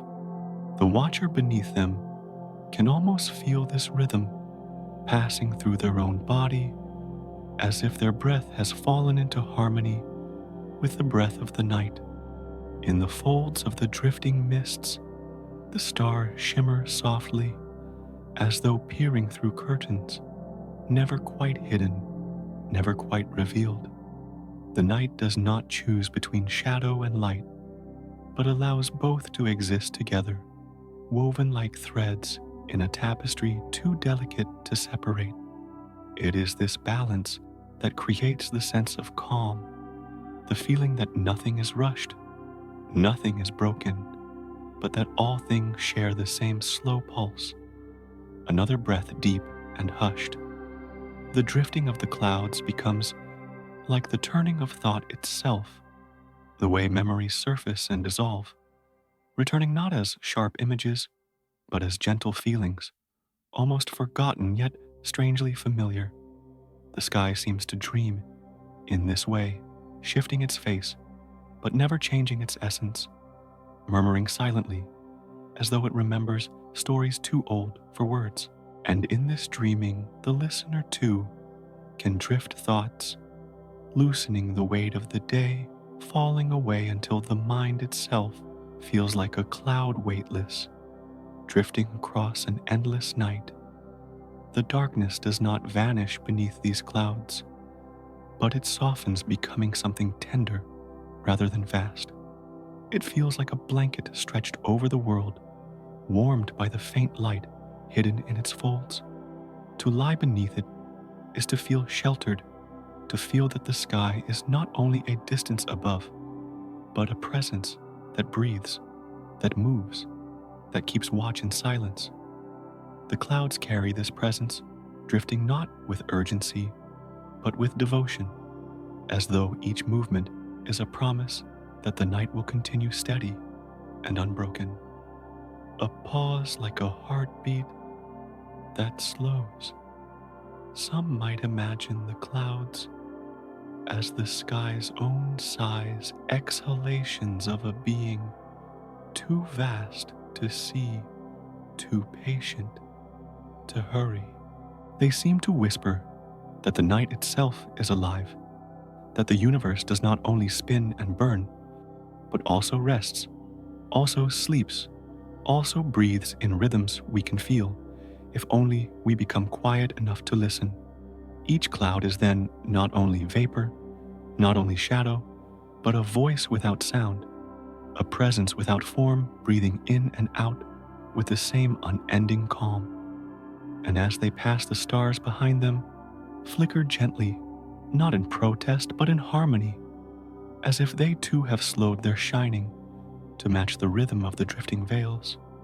It is as though the whole sky has agreed to rest, to soften, to move with patience, so that even the vastness does not overwhelm, but instead embraces. The watcher gazing upward feels their own breath deepen, their eyelids grow heavy, for the clouds above seem to cradle not only the stars, but also the one who lies beneath. Another breath, like a lull in a song. In the quiet of these breathing clouds, the night becomes a lullaby, without words, without melody, yet full of rhythm, full of presence. It is the lullaby of movement that does not cease but also never hastens, of light that does not fade but does not demand, of shadows that do not hide but only protect. The listener caught within this lullaby finds the body growing softer, the thoughts dimming like lanterns placed at a distance, until all that remains is the steady, soundless breath of the sky. And so the clouds continue to drift, patient and unhurried, like the inhalation and exhalation of a sleeper who has forgotten all burdens. They remind that even the universe, with its vast and ceaseless motions, has a rhythm that is gentle, a pulse that is calm. The clouds breathe, the night breathes, And in their breathing, the listener too breathes more slowly, more deeply, more at peace. Nothing is forced, nothing is hurried, for the sky itself whispers that time flows best when it flows, like breath unbroken, unafraid, unending. As the journey drifts farther outward, what once stretched wide across the night begins to gather itself into something smaller, something more fragile. The long river of stars, which seemed endless when seen from within, now folds into a single curve of light, thin as a thread, delicate as breath on glass. It does not vanish, it does not weaken, but simply changes, becoming a circle, glowing faintly in the vast embrace of the dark. From this distance, the immensity does not disappear, but takes on another form, showing how even the greatest patterns can be held inside a single, quiet ring. The darkness around it swells like an ocean without shore, and within that ocean, the luminous band floats neither trembling nor hurried. It feels as though the whole sky has cupped its hands to hold this delicate light, to protect it, to keep it from scattering into nothingness. To look upon it is to understand that distance does not erase but refines until the familiar becomes something both smaller and greater at once. The river becomes a circle, the circle becomes a lantern, and the lantern becomes a memory glowing softly at the center of a boundless sea. A breath slow and long, the farther the gaze extends, the more the scale of things begins to shift. What was once seen as wide and unending now rests within a wider stillness, and that stillness stretches on, quiet and patient. The fragile ring of light does not seem diminished in this vastness, but rather crowned by it, like a jewel set into the velvet of the night. Its glow is not harsh, but tender, and through its tenderness, the enormity of space begins to feel gentle, almost kind. One can sense that the immensity is not empty, but filled with a silence so deep it becomes presence itself. The circle glimmers faintly, like the outline of a doorway, hinting at spaces beyond, yet not urging entry, only reminding that there is always more. Around it, the dark swells and breathes, so subtle it might be missed, yet once felt it cannot be forgotten. The listener may sense their own chest rising and falling in time with this larger rhythm, as though the night has reached out and folded them into its breath. And in that breath, the ring of light hovers steady and calm, reminding that all things have a place, no matter how small, no matter how distant. A pause, soft as drifting mist. From far away, the familiar loses its sharpness, becoming something more fluid, more dreamlike. The edges dissolve, the patterns soften, and what remains is essence rather than detail, spirit rather than form. The glowing band that once seemed to divide the heavens now appears as a thread within them, a single stroke on a canvas too broad to imagine. Yet it is precisely this shift that reveals the depth of the vastness, for only by becoming small can it show how much larger the silence around it truly is. And so, the distance does not take away, but offers perspective. The way a lantern seen from a hillside looks not diminished, but precious, singular, a beacon in the dark. The circle of light is not fragile because it can break, but because it teaches the value of gentleness, the way small things can carry the weight of eternity when held within the embrace of shadow. To drift farther away is to learn this lesson again and again, as each step into distance reveals a greater whole. Another breath deep and slow. The glow of the ring seems to hum without sound, like a memory that lingers without words. It is steady, but never still, for even as it shines, it is part of a turning, a slow and ceaseless rotation that echoes the rhythm of the universe itself. From here, that motion cannot be seen, but it can be felt, like the quiet rocking of a cradle, like the pulse that carries life, unseen beneath the surface. The vastness around it does not overwhelm, but lulls until one feels the eyes grow heavy, the thoughts grow soft, and the silence deepen like water around a sinking stone. In this distance, the light no longer dominates the vision, but joins with the night the way breath joins with air, inseparable, continuous. The listener may imagine themselves not standing apart from it, but floating within it, carried by the same current that carries the stars. The circle shines, the darkness breathes, and both together weave a lullaby slow and endless, made not of words, but of presence. To listen to this lullaby is to surrender not in loss, but in rest, as though the universe itself has promised to hold and to soothe. A moment of stillness, like the closing of eyes. From the distant view, the meaning of vastness changes. It is no longer the sharp awe of standing beneath countless stars, but the gentle comfort of knowing that even the greatest patterns can rest within something larger, and that larger whole can rest within silence without end. The river becomes a circle. The circle becomes a flame. The flame becomes a memory, and the memory becomes part of the night itself. In this way, nothing is lost, but everything is folded into something wider, calmer, and infinitely kind.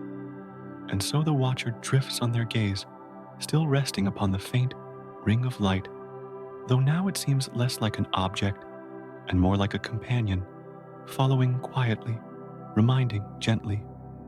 The darkness deepens, the silence expands, yet the glow remains, not diminished, not forgotten. It is there to whisper that even at the greatest distance, even in the widest silence, there will always be something to hold the eye, something to remind of connection.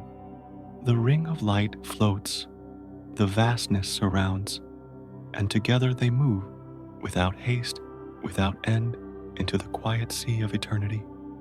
Far beyond the faint ring of light that had gathered into a gentle circle, another glow drifts across the dark, as though it were a boat without shore, gliding soundlessly over a sea of night.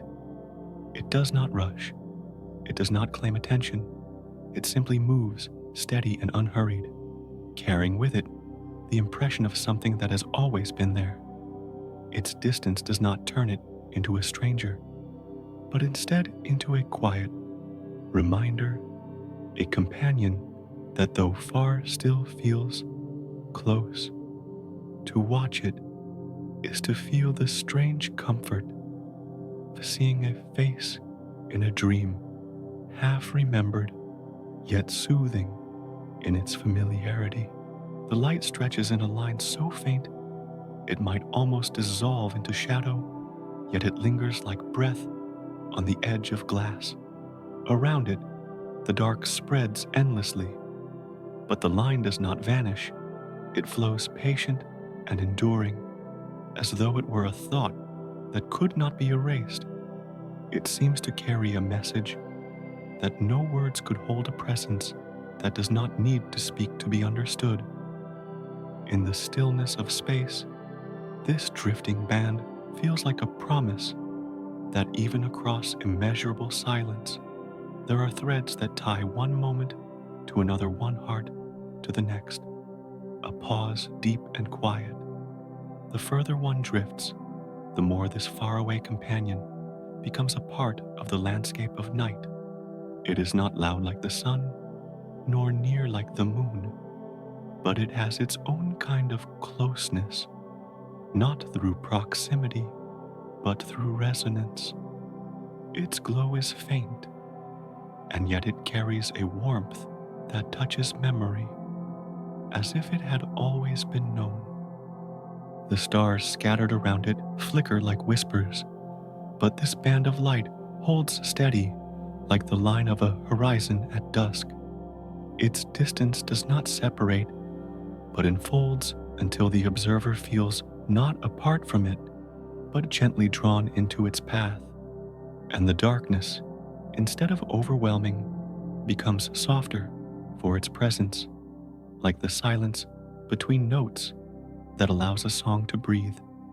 One may imagine that the night itself inhales and exhales through this drifting companion, as though the universe were sighing slowly without end.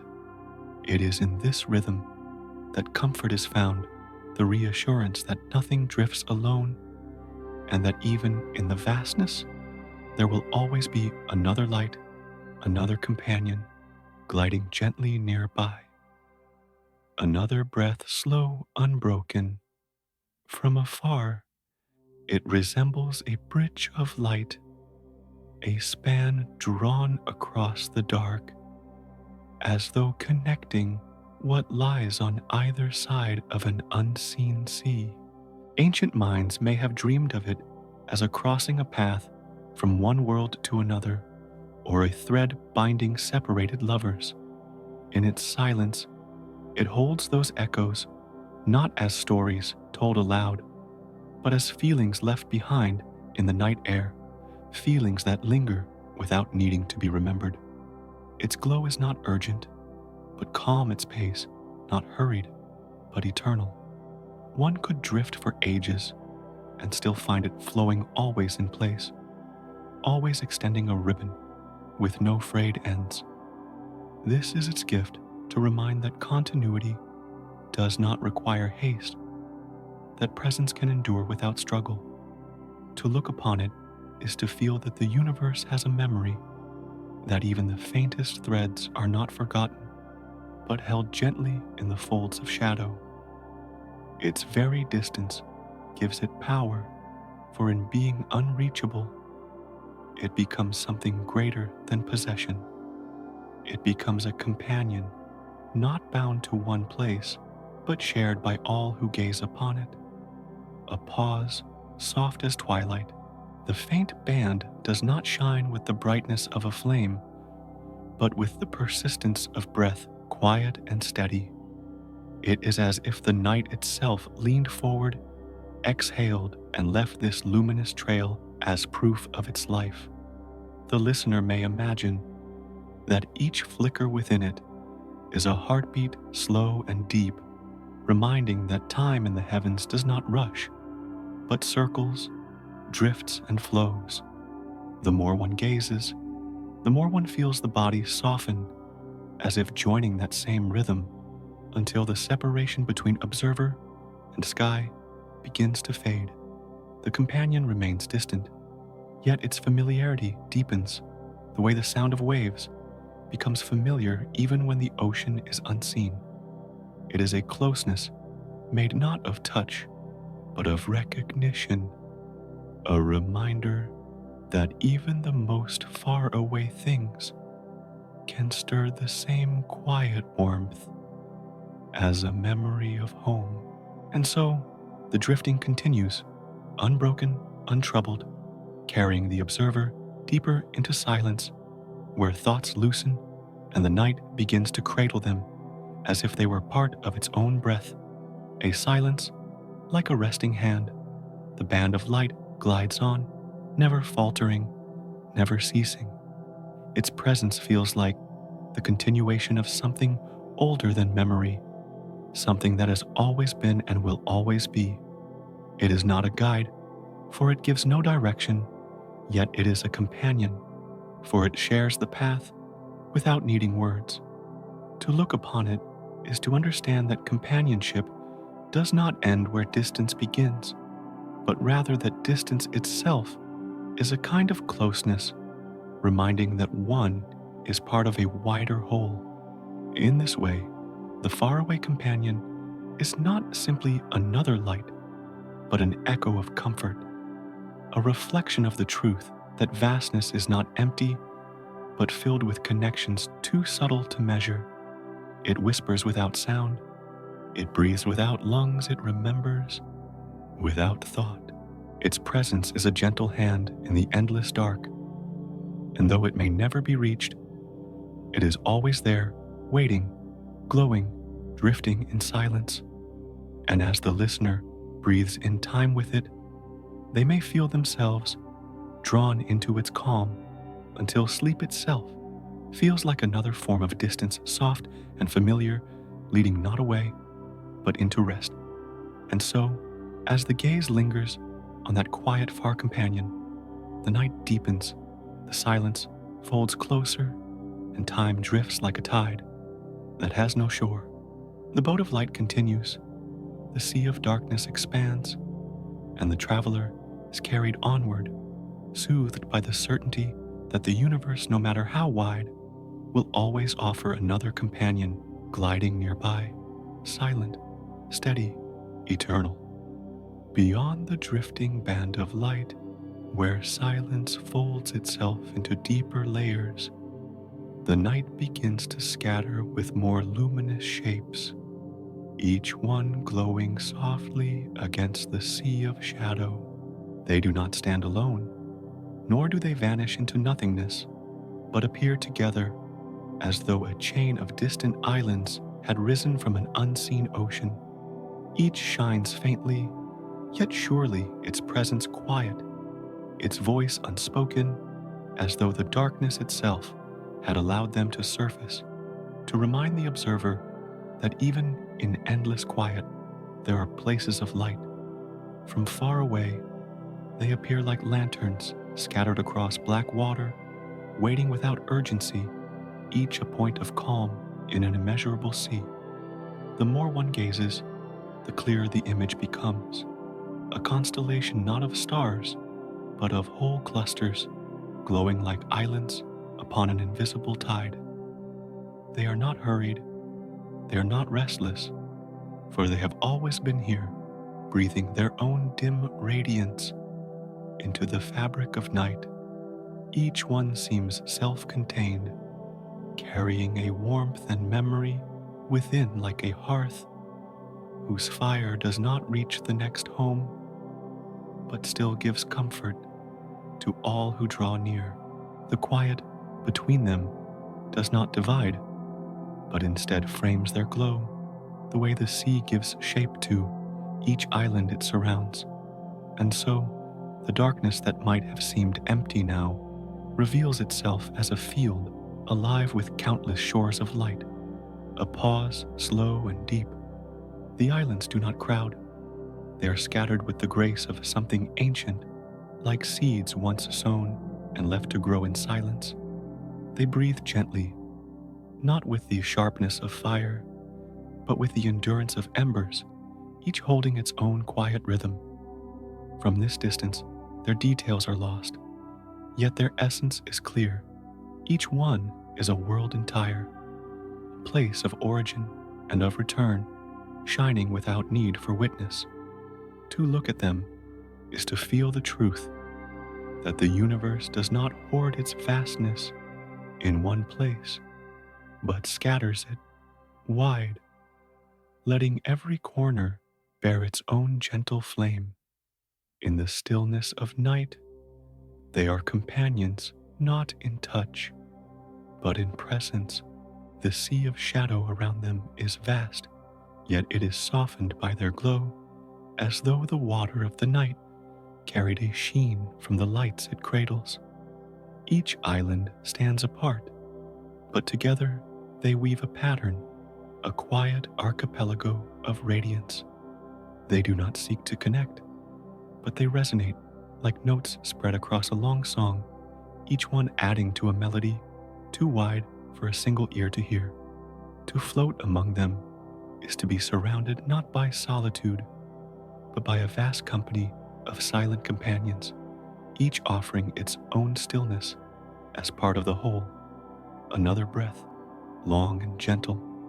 Some islands appear larger, some smaller, but each carries the same dignity of light, a steady exhale into the surrounding dark. They do not compete. They do not diminish one another, for in their quiet there is no struggle. They exist as though they were always meant to their radiance, a simple continuation of being. To gaze upon them is to feel that there is no need for haste, no demand for more, only the acceptance of what already is. And in that acceptance, peace rises like mist lifting from a calm sea. Between them lie stretches of pure darkness, yet this darkness does not erase it, only deepens the glow, making each island appear more tender, more fragile, more enduring. The silence between them is not an emptiness, but a breathing space, a resting place where thought can soften. And as the gaze moves slowly from one island to the next, the rhythm of this spacing becomes clear, like the cadence of waves upon an unseen shore. It is a rhythm that lulls, that soothes, that carries one deeper into the night, a stillness soft as the hush before dawn. As the vision widens, the islands gather into clusters, forming patterns like constellations upon the ocean of the dark.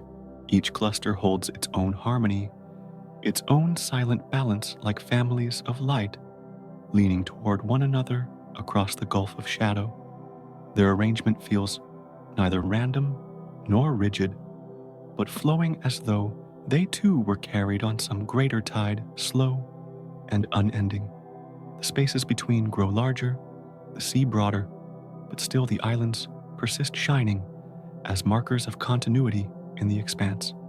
And so the dark is not a void, but a sea threaded with endless shores. Each island carries its own memory, though unseen.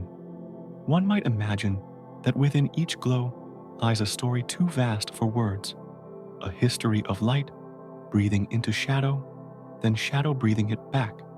To see them is to feel that every flicker, every shimmer is a testimony to survival, to endurance without noise.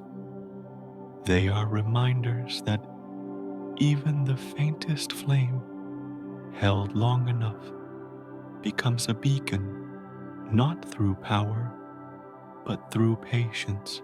And in this patience, the listener may feel their own breath, slow their own heartbeat, soften until body and thought move in the same rhythm as the archipelago of night. A pause, like the settling of waves. The further the vision drifts, the smaller each island seems, until they become not glowing lands, but faint sparks upon the canvas of dark. Yet even then, their presence is undeniable, for their faintness does not erase their truth. It is in this shrinking that vastness is revealed, in the realization that countless small lights can fill an immeasurable sea. The mind loosens at the thought, not grasping, not holding, but simply drifting, as though floating upon the tide that carries the archipelago forever outward. And so the islands of light remain scattered across the shadowed sea, each one steady, each one enduring. They do not fade when the gaze turns away, for they are part of the deep memory of the night, part of the breath of the cosmos. To rest within their sight is to feel embraced not by one world, but by countless, each distant, yet all together, forming a harmony beyond reach. And as the silence grows deeper, the archipelago becomes not separate points, but a single presence, the whisper of a universe that is never empty, always breathing, always offering another shore of light. And with that whisper, the night continues, carrying the traveler onward, soft as water, slow as breath, into the next unfolding of the endless sea, beyond the scattered islands of light, where each glow lingered like a lantern upon the ocean of night. There stretches a greater silence, wide and unbroken. It is not a silence that feels empty, but one that seems to breathe, rising and falling, like the chest of a sleeper, lost in deep rest. Between the islands, this space extends without measure, smooth as glass, calm as still water that has never known the wind. There is no boundary, to see no shore to promise arrival, only the dark, folding endlessly into itself, patient and quiet. And within it, everything drifts not with purpose, but with the gentle surrender of things that have always belonged to the current. The sea of night here carries no waves, no stirrings, no interruptions to its surface. It is vast and yet soft, not sharp or forbidding, but tender, like a dark fabric stretched across eternity. To look into it is to feel the eyes sink deeper than sight, as though the darkness holds its own gravity, its own way of pulling thought inward. And in that, pulling the mind loosens like a leaf floating further from the branch, carried not by effort, but by the simple drift of time. In this place, silence is not absence, but presence, a slow, patient breath that carries everything without needing to speak, a pause long as a sigh. As the gaze lingers, the space seems to hum with its own stillness, not a sound to be heard, but a resonance felt within the chest where the breath slows to match its rhythm. The great expanse does not hurry, it does not call it, only waits vast and constant. To rest in its presence is to understand that movement here is not forward nor backward, but outward, a spreading that has no end.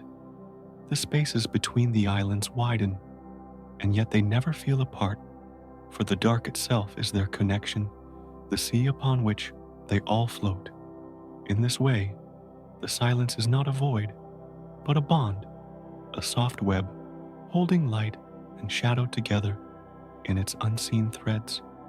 The boundless dark carries the weight of ages, though no measure can hold it, for it is older than memory, younger than every breath just taken.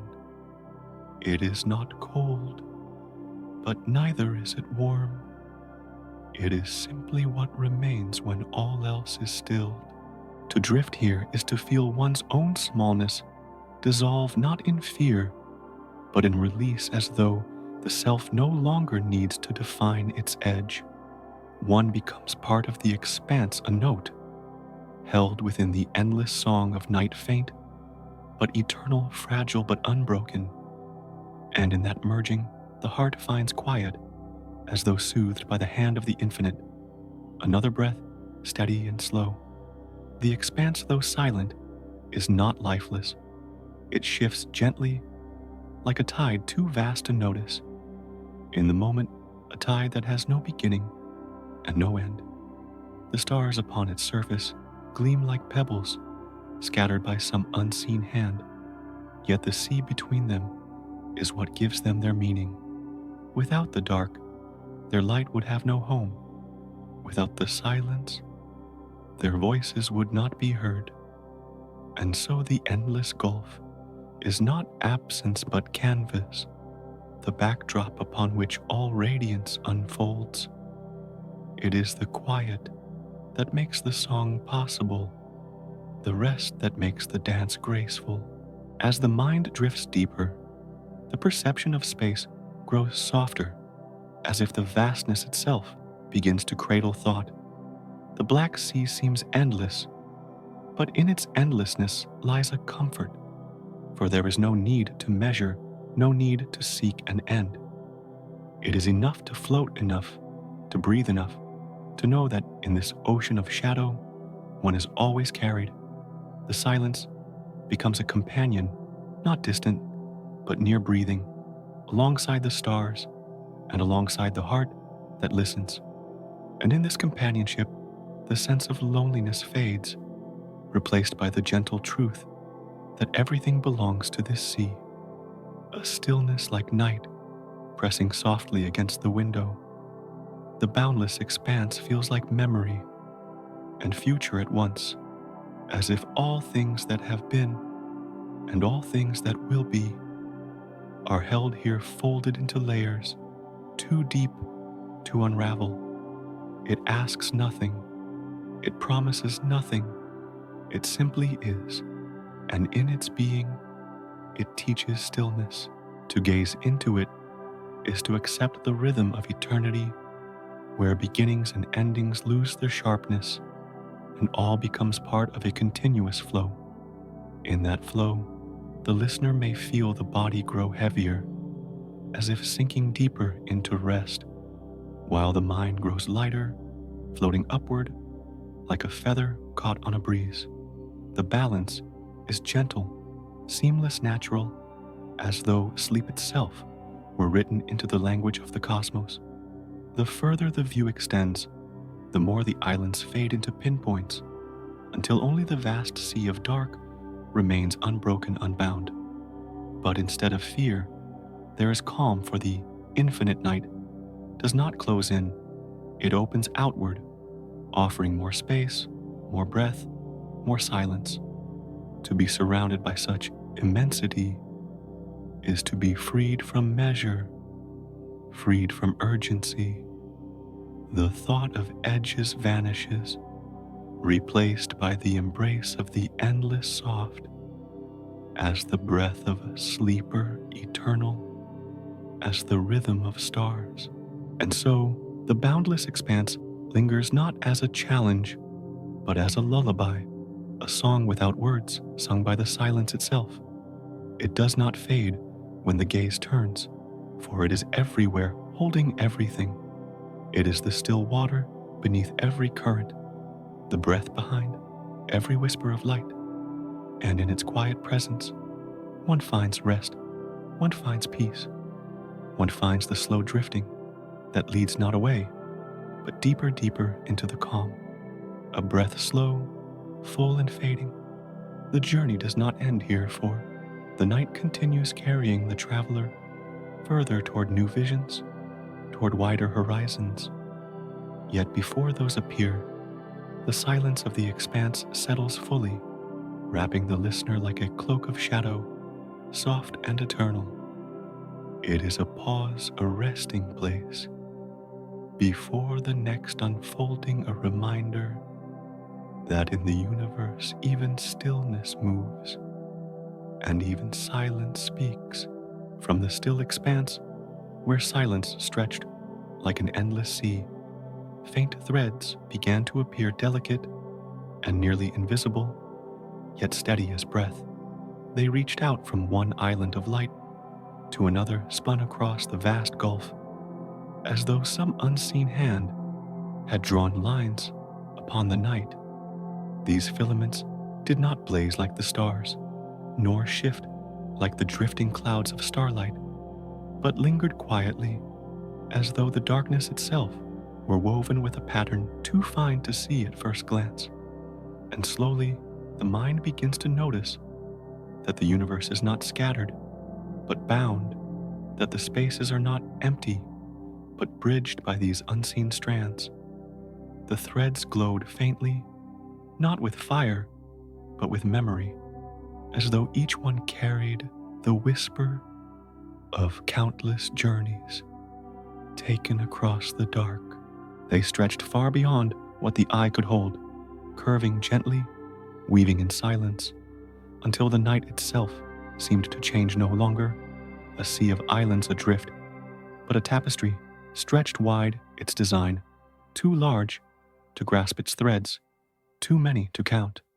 And within that tapestry, every star and every shadow found its place held not alone, but as part of the whole. The universe appeared in that breath like a cloth worn smooth by time, ancient and infinite, yet breathing, still expanding softly, as though with the rise and fall of its own chest. A pause, like a thread glimmering before it vanishes again.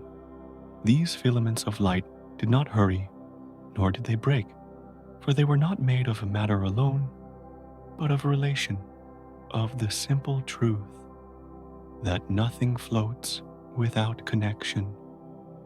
They stretched and curved soft arcs that tied the galaxies together, forming a lattice so delicate it could be mistaken for dream. Yet in its delicacy lay strength, for it held vastness without end, kept drifting worlds in quiet communion. To rest within this thought is to feel the gentle weight of belonging, to know that even in distance there is never true separation. The web shimmered as if breathing, pulsing faintly like the rise of a tide unseen. It was not uniform, not rigid, but organic, spreading like roots of an ancient tree into soil that had no depth, only endlessness, and each strand seemed to hum with quiet resonance. Not sound, but vibration, a rhythm as soft as a heartbeat felt beneath the skin of the night. One could imagine the cosmos itself inhaling, and with each inhalation, the filaments stretched a little further, weaving more of the dark into light, expanding the pattern across the void. Another breath deep and slow. To look upon it was to feel the boundaries of perception loosen, as if thought itself were being drawn into the weave. The galaxies no longer floated apart, but rested upon the net of connection, their motions slow, their dances guided by unseen bonds. And the dark between them, far from empty, felt alive, filled with the strength of these invisible ties. It was a reminder that the universe is not only vast, but whole, not only scattered, but joined, and that even the most distant light still belongs to the same fabric. The cosmic web, though subtle, bore the elegance of simplicity. It did not strive to be noticed, nor to dazzle, but in its quiet persistence, it revealed the truth that all things are part of one breath.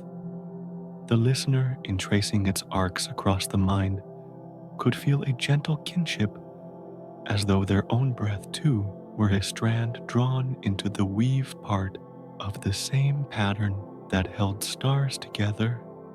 And in that kinship, the feeling of isolation softened, replaced by the comfort of being woven into something immeasurable, something that has no end, a stillness like fabric settling over the shoulders. As the threads shimmered faintly, the night itself seemed to lean closer, revealing that every point of light had its path, every silence its anchor, every drifting star its bridge. The vast tapestry stretched old as memory, yet always new, for each instant it breathed and changed, always the same, always becoming. And within it, the endless silence was not cold, but warm, like the pause of a lullaby before the next note. To dwell here was to rest, to float in the cradle of an unseen design, where light and dark, near and far, all moved with one rhythm. And when the gaze drifted farther, the threads themselves seemed to fade, dissolving again into the night, leaving behind only the sense of their presence, like the faint taste of a dream upon waking. The web was not meant to be clutched or measured, but simply felt known by the way it soothed the mind, the way it carried every star, every silence, every breath together. It was a reminder that even in the deepest darkness, there is connection, and that connection is quiet, enduring, eternal. The night breathes, and the threads breathe with it. So, the universe appeared not as fragments, but as a single, ancient fabric, stretched and alive, endless in its expansion. The listener may find in this vision not urgency, but ease, for the web does not strain, it does not tear, it only grows as naturally as a sigh escapes the lungs. And to drift within it is to drift within wholeness, part of a pattern too vast to grasp, yet gentle enough to cradle even the smallest thought. And thus, the subtle web lingers faint, yet unbroken, soft, yet strong, a net of silence and light drawn across eternity. To see it is to rest is to belong, and to belong is to drift deeper into the calm where the universe breathes. From the quiet threads that stretched unseen across the night, the gaze drifted farther until even those connections softened, and all that remained were points of light scattered upon a background too wide to hold. At this distance, galaxies once vast as islands shrank into tiny sparks, faint glimmers resting upon an immeasurable canvas. The dark between them was no longer empty, but part of the painting itself, a backdrop that allowed the lights to glow. It was as if the universe had become a single mural spread across eternity, without frame, without end.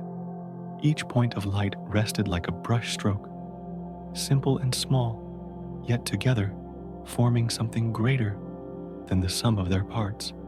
The arrangement was not rigid, not ordered in the way a hand might paint, but free, scattered, and yet balanced, as though guided by a rhythm too ancient to measure.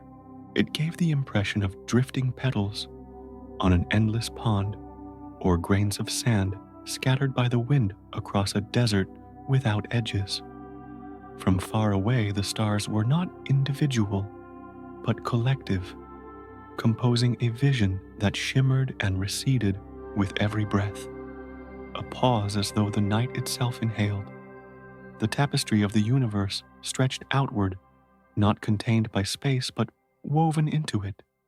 Darkness became thread light, became stitch, and the whole appeared as fabric, delicate, endless, alive.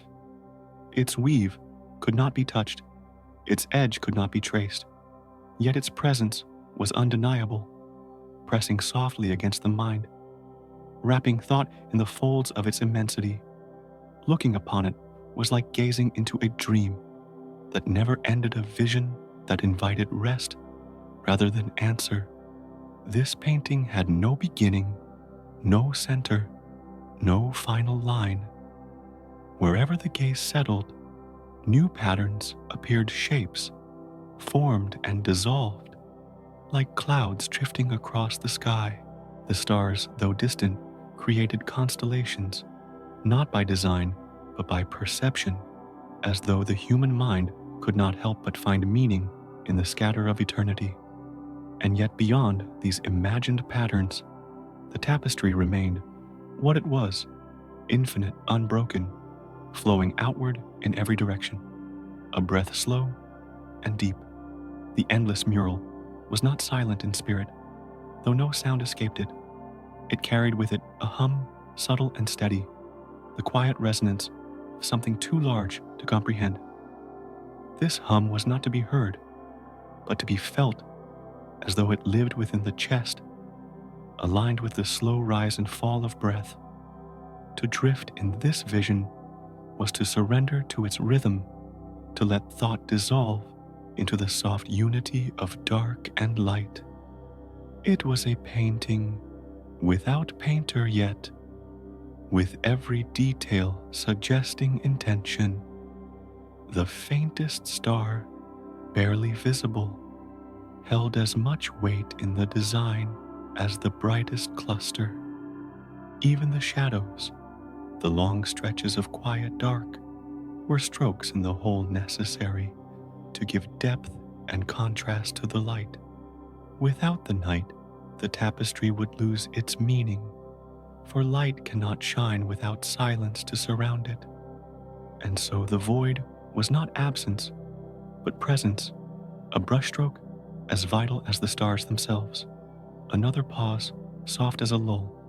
To see the universe as a painting is to accept its paradox that something so vast can feel both infinite and intimate, both overwhelming and comforting.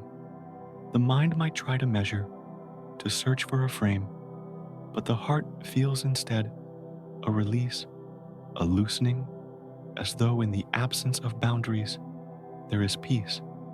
The endlessness is not frightening, for it does not press down, but opens outward, offering more space, more breath, more silence.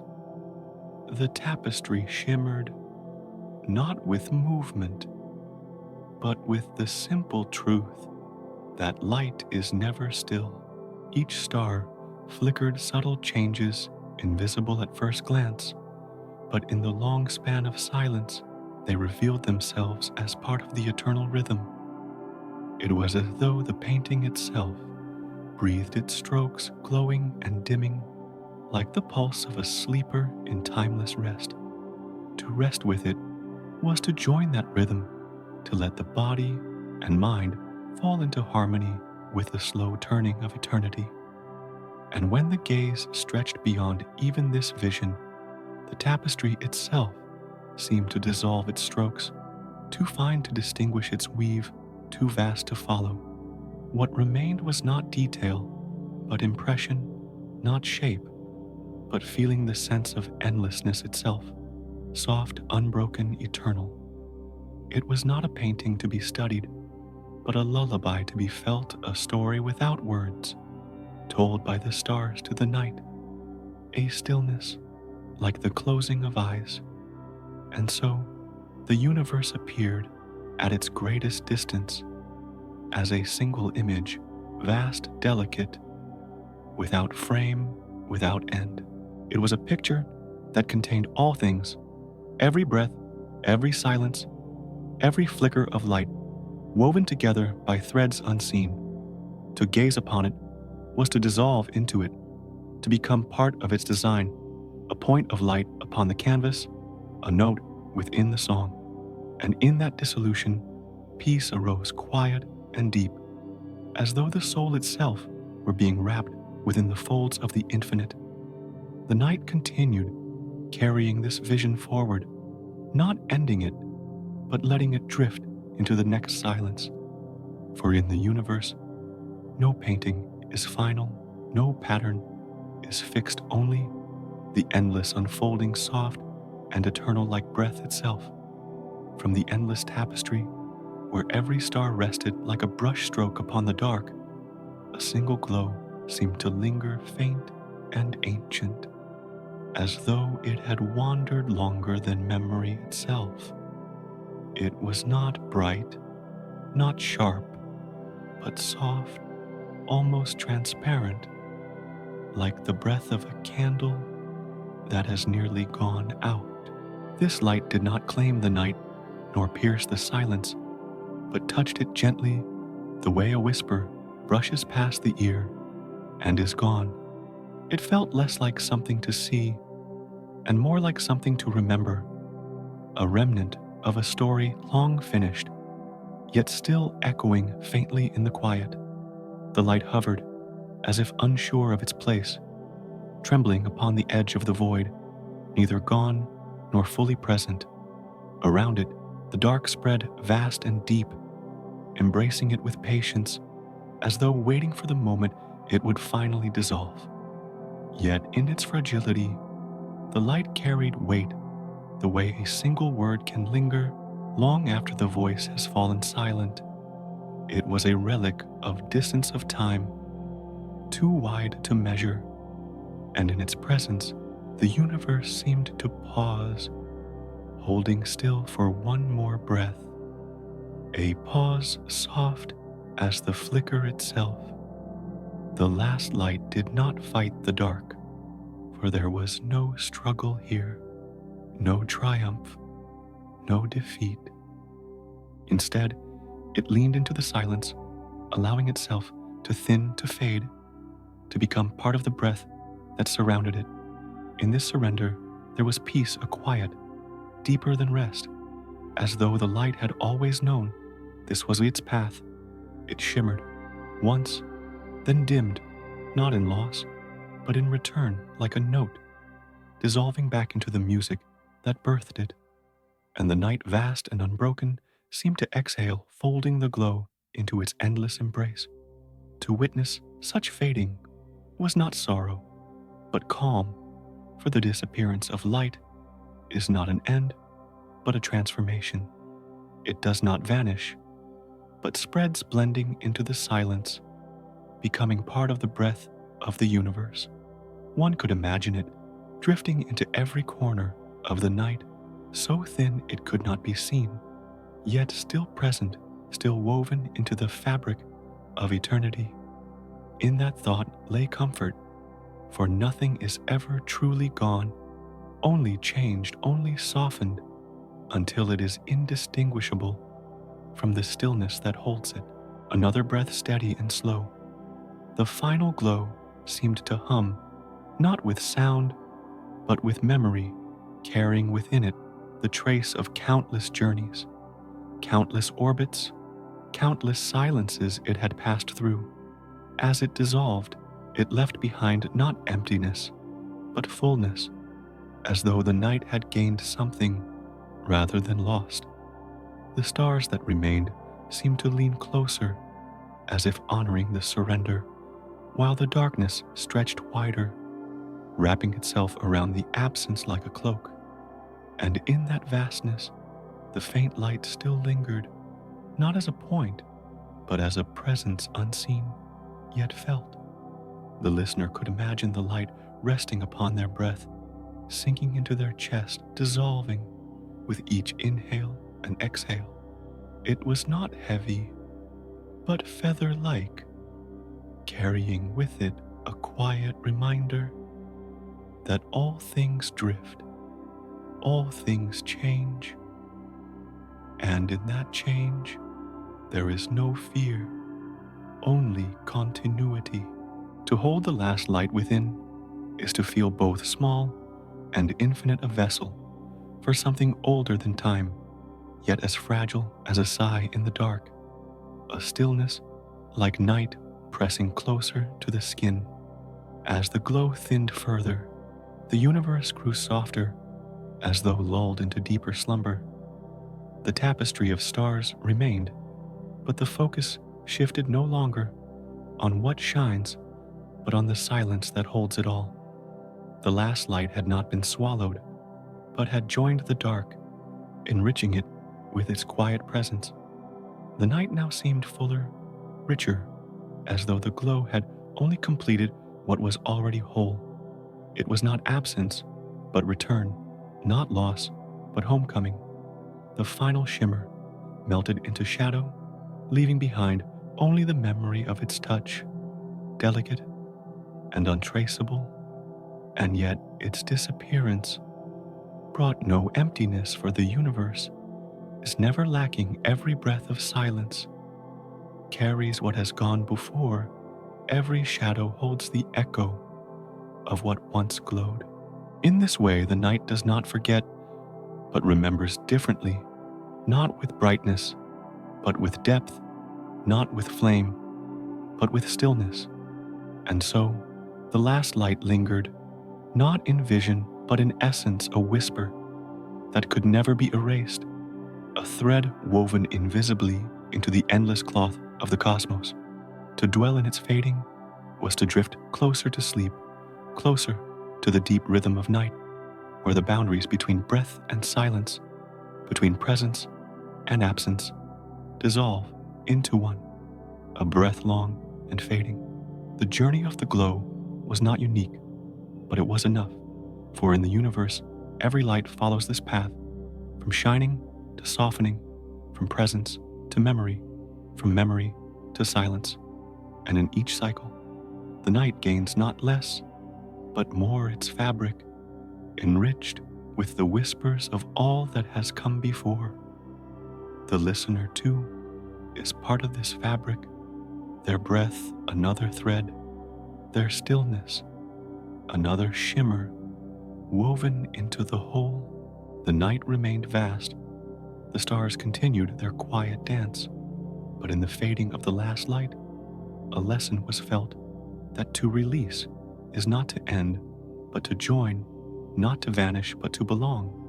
The silence deepened, the calm widened, and within it rest became inevitable, as though sleep itself were simply the body's way of returning, like light, to the quiet that holds all things. From the last fading glow, the night widened, not in silence alone, but in rhythm, as though the darkness itself were breathing. It seemed to rise and fall, swelling gently, like the ocean beneath a hidden moon sinking softly, like a tide that never rushes. The expanse did not stand still. It pulsed, it exhaled it, inhaled each motion too slow to mark, yet steady, unbroken.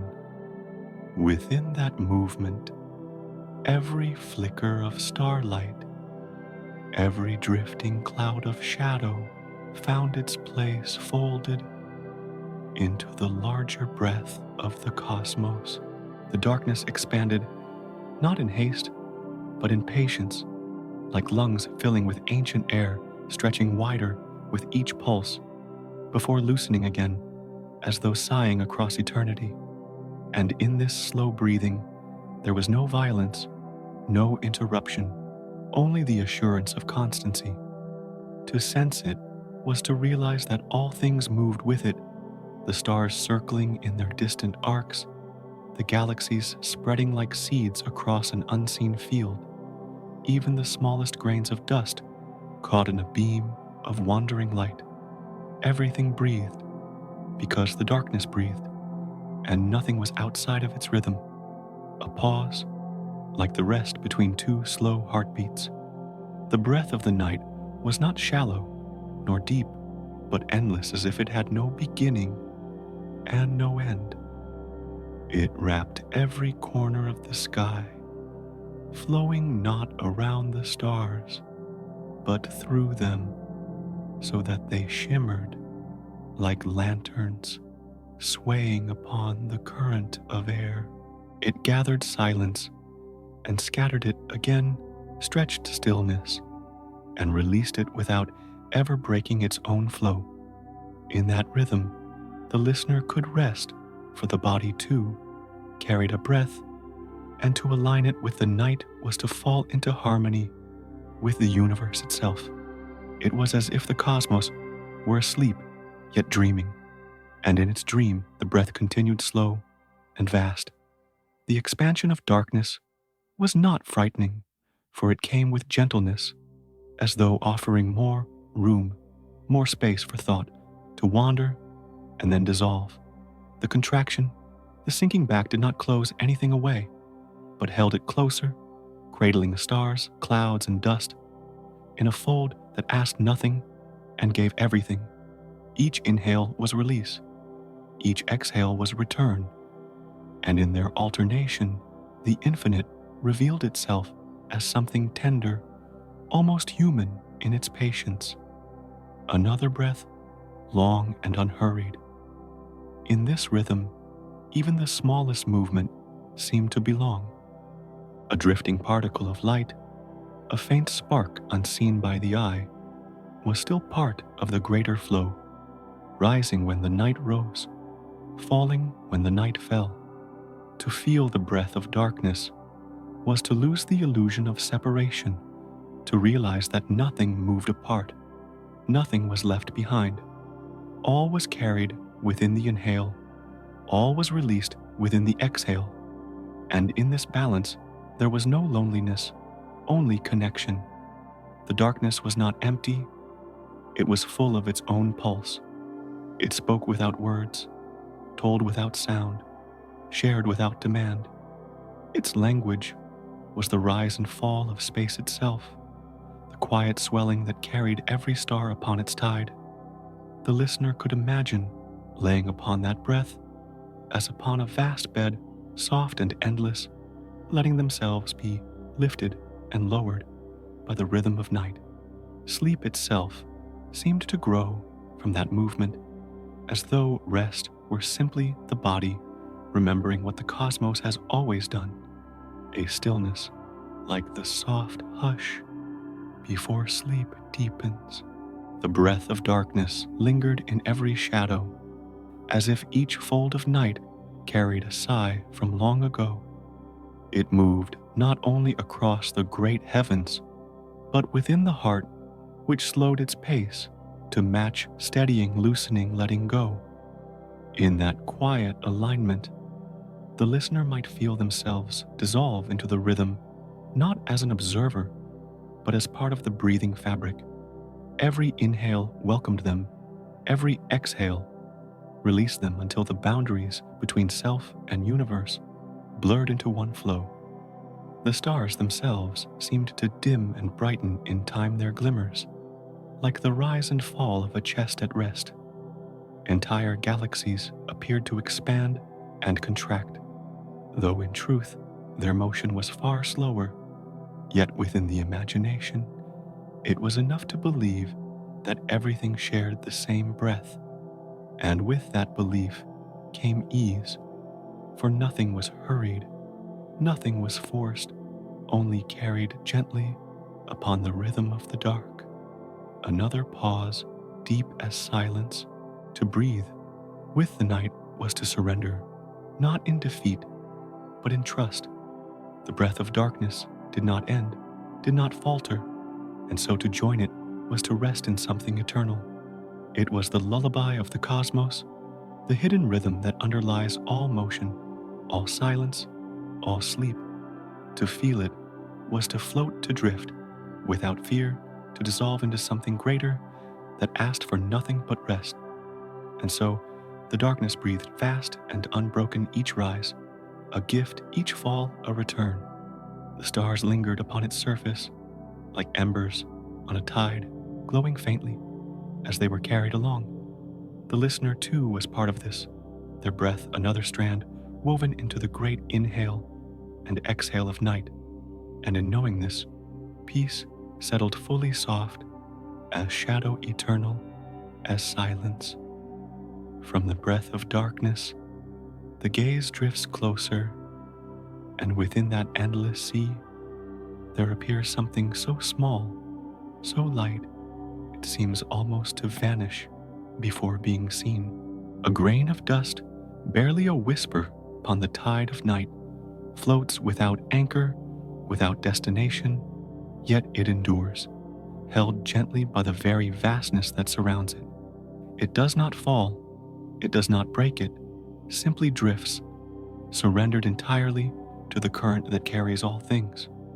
In its smallness, there is no danger, only rest, for the sea of darkness knows how to cradle what is fragile. The grain is almost invisible, yet it glimmers softly when a distant ray of light brushes against it, like a sigh caught upon the air. It turns slowly, as though remembering nothing and desiring nothing, allowing itself to be led without resistance. The silence around it is deep, but it does not frighten. Instead, it becomes a gentle blanket surrounding the grain in peace. To be so small is not to be lost. It is to be free from weight, free from burden, free from any need to reach. A pause like a heartbeat slowed to stillness. In the great ocean of night, the grain does not search for a shore, for there is no shore to find. The idea of destination dissolves, and in its place grows the quiet certainty that drifting itself is enough. Each moment becomes eternity, for time no longer demands progress, only presence. The grain, though fragile, finds safety in surrender, floating as though the entire universe were its bed, vast and steady breathing beneath it. The darkness does not crush it, but lifts it, offering space beyond measure.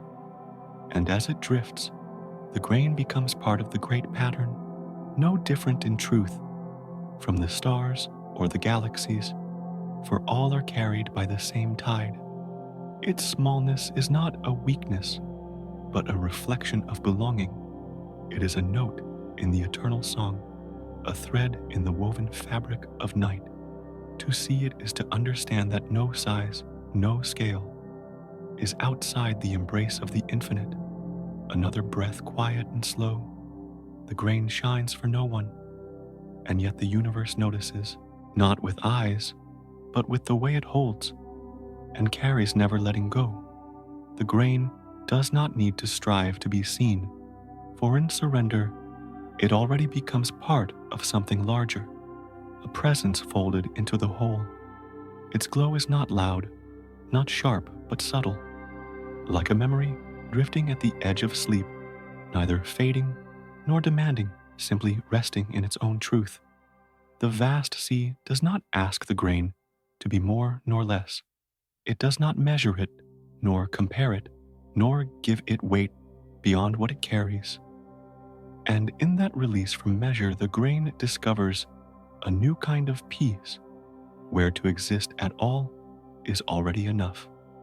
The listener too might find comfort in that, knowing that to drift without destination is not to be lost, but to be carried by a rhythm older than thought, a soft silence, like the hush between two waves. The grain does not cling nor resist, but allows itself to move with the current of stars, the drift of galaxies, the breath of night. Each shift is so slow it cannot be marked, yet every motion is part of the great unfolding. To float as a grain is to trust the flow, to lean into the arms of the unseen tide. And in that leaning, the grain becomes not a fragment, but a whole dissolving the illusion of separateness, remembering itself as part of the fabric of all things. From afar, the grain is nothing more than a speck of shadow upon the sea, yet from within it is infinite. For within its drifting lies the reflection of the universe itself. Smallness and vastness meet here without contradiction, without tension, merging into a truth that is gentle and unshaken. The grain teaches without speaking, whispering only by its presence, that surrender is not loss, but rest, and that even the smallest is safe in the embrace of the infinite. Another pause, deep as the night itself. And so, the grain drifts on timeless and unhurried, never needing to arrive, never fearing the absence of a path. The darkness breathes around it, the stars shimmer upon it, the silence enfolds it, and together they carry it onward. It is both alone and never alone, a single speck upon the tide, yet part of the unbroken chorus of night. To watch it is to feel the body grow lighter, the breath grow slower, the heart sink into quiet rhythm, as though the grain's surrender were a mirror for the soul. No harbor waits, no shore appears, and still the grain is safe. In the stillness of its journey, it discovers the secret of rest, that to drift is enough, that to exist within the breath of darkness is already to belong. And so it drifts, and the listener drifts, with it sinking into the tide of silence, carried deeper into the sleep of stars, where the night breathes and all is at peace. From the ocean of stars there rises again a breath steady and soft, echoing not only from the vastness of the sky, but also from the fragile chambers of life itself.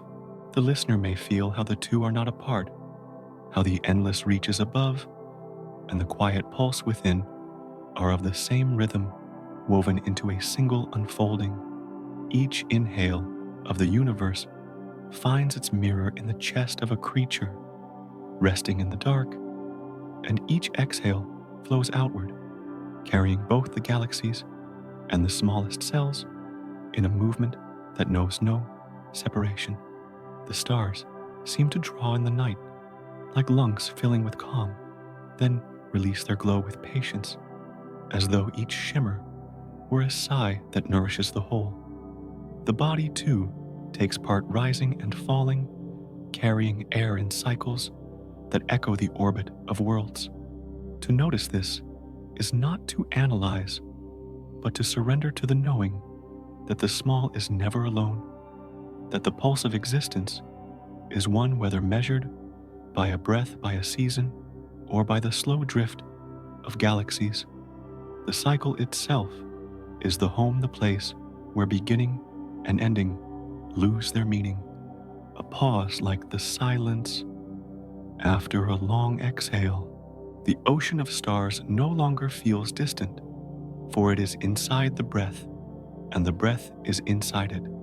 The night sky is not an elsewhere, but an unfolding mirror, revealing in vast arcs what is hidden in the tiny, and revealing in the tiny what is written in the vast.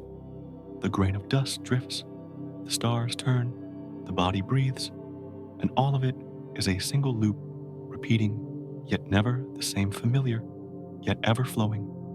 In this realization, there is rest, for one does not need to climb toward the infinite only to breathe and know it is already here. The cycle continues, without hurry, a circle, without sharp edges, where life and death, light and shadow, sound and silence merge into each other like waves upon a shoreless sea.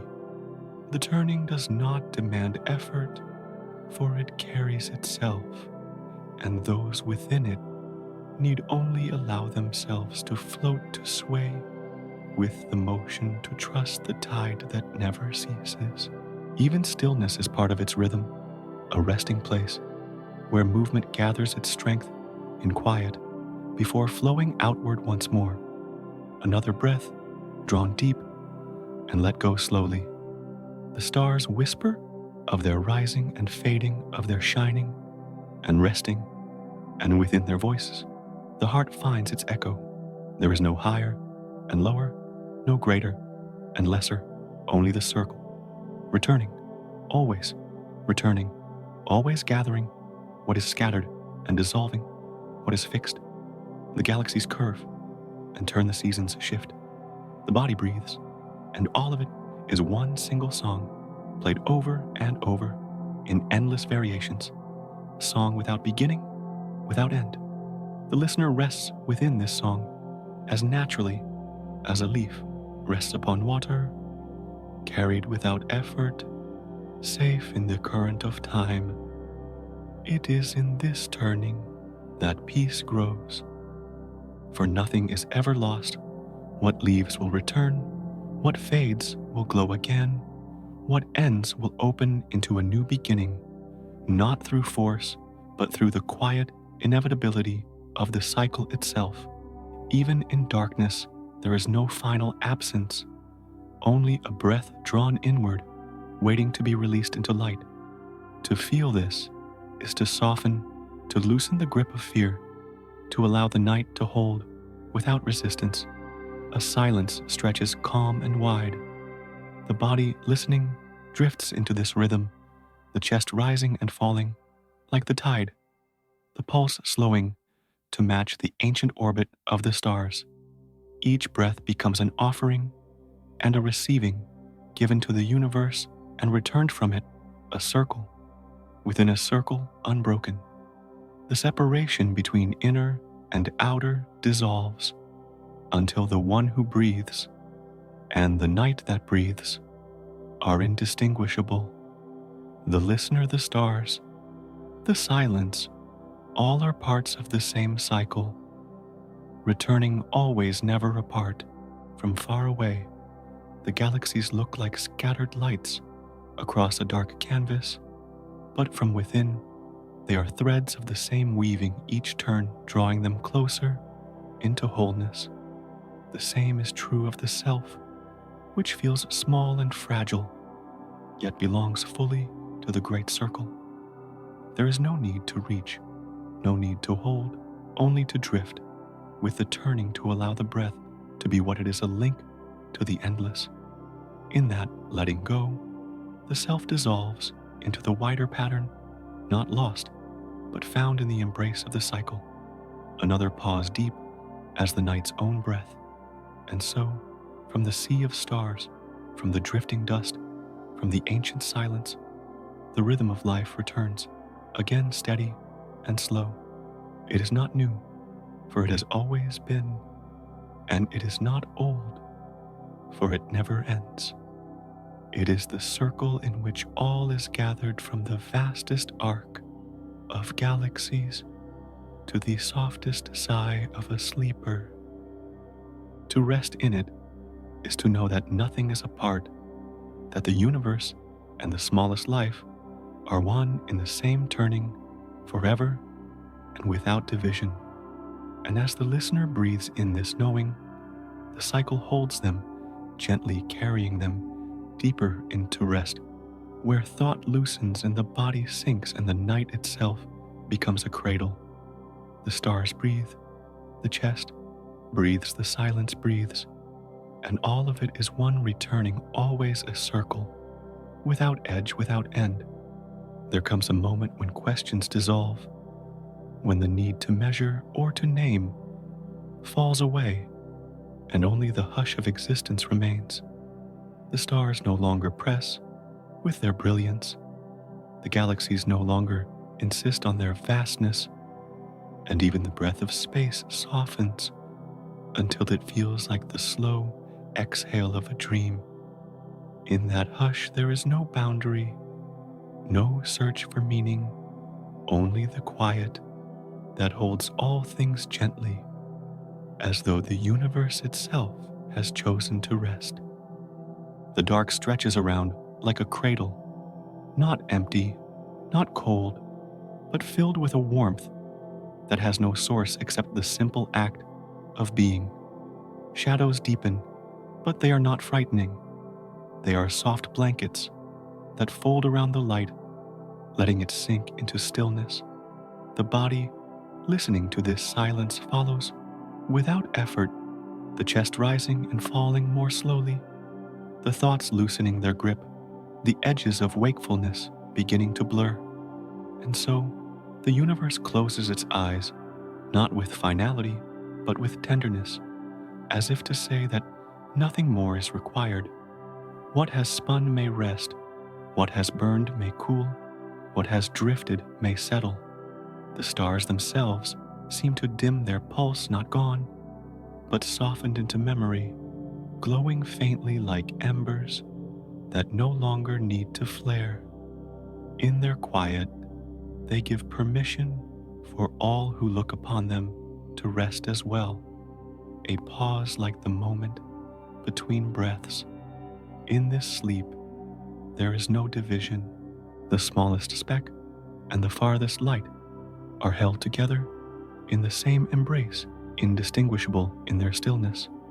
The body of the listener becomes one with the body of the night, and the mind becomes as spacious as the sky, yet calm as a tide that has stilled. The weight of questions, the rush of time, the pull of longing, all dissolve into this greater rhythm, a rhythm too slow to be measured, too gentle to be disturbed. Here, darkness is not the absence of light, but the fullness of rest. It is the velvet curtain that allows the stage to sleep, the vast sea that cradles the drifting stars, the silence that gathers all sound into itself. It breathes wide and patient, inhaling all movement and exhaling stillness, until even the thought of separation fades. Within this breath, there is safety, for nothing is demanded and nothing is denied. Another breath, deep and soft. The galaxies turn without being watched. The dust drifts without being named, and yet their presence is felt as though they hum in a lullaby, too ancient for words. The listener, resting, floats inside that song, carried not by meaning, but by rhythm, not by thought, but by surrender. The body sinks into the surface, beneath it lighter, with each exhale while the mind widens, until it no longer knows where it ends. It is as though sleep itself has become the fabric of the cosmos, weaving stars and dreams into the same endless cloth. The night grows deeper, but within its depth lies peace. No struggle, no grasping, only the release that comes when everything has found its place. The stars are no longer lamps burning above, but memories glowing within, guiding the sleeper into stillness. They are whispers, now faint as a sigh, yet enough to remind that even in rest, connection is never lost. Silence stretches calm and whole. The universe breathes more slowly still, and in its breathing, everything is included. The smallest flicker of life, the widest arc of galaxies, the listener's own chest rising and falling. All of it moves together, all of it pauses together, all of it slips gently into the same dream.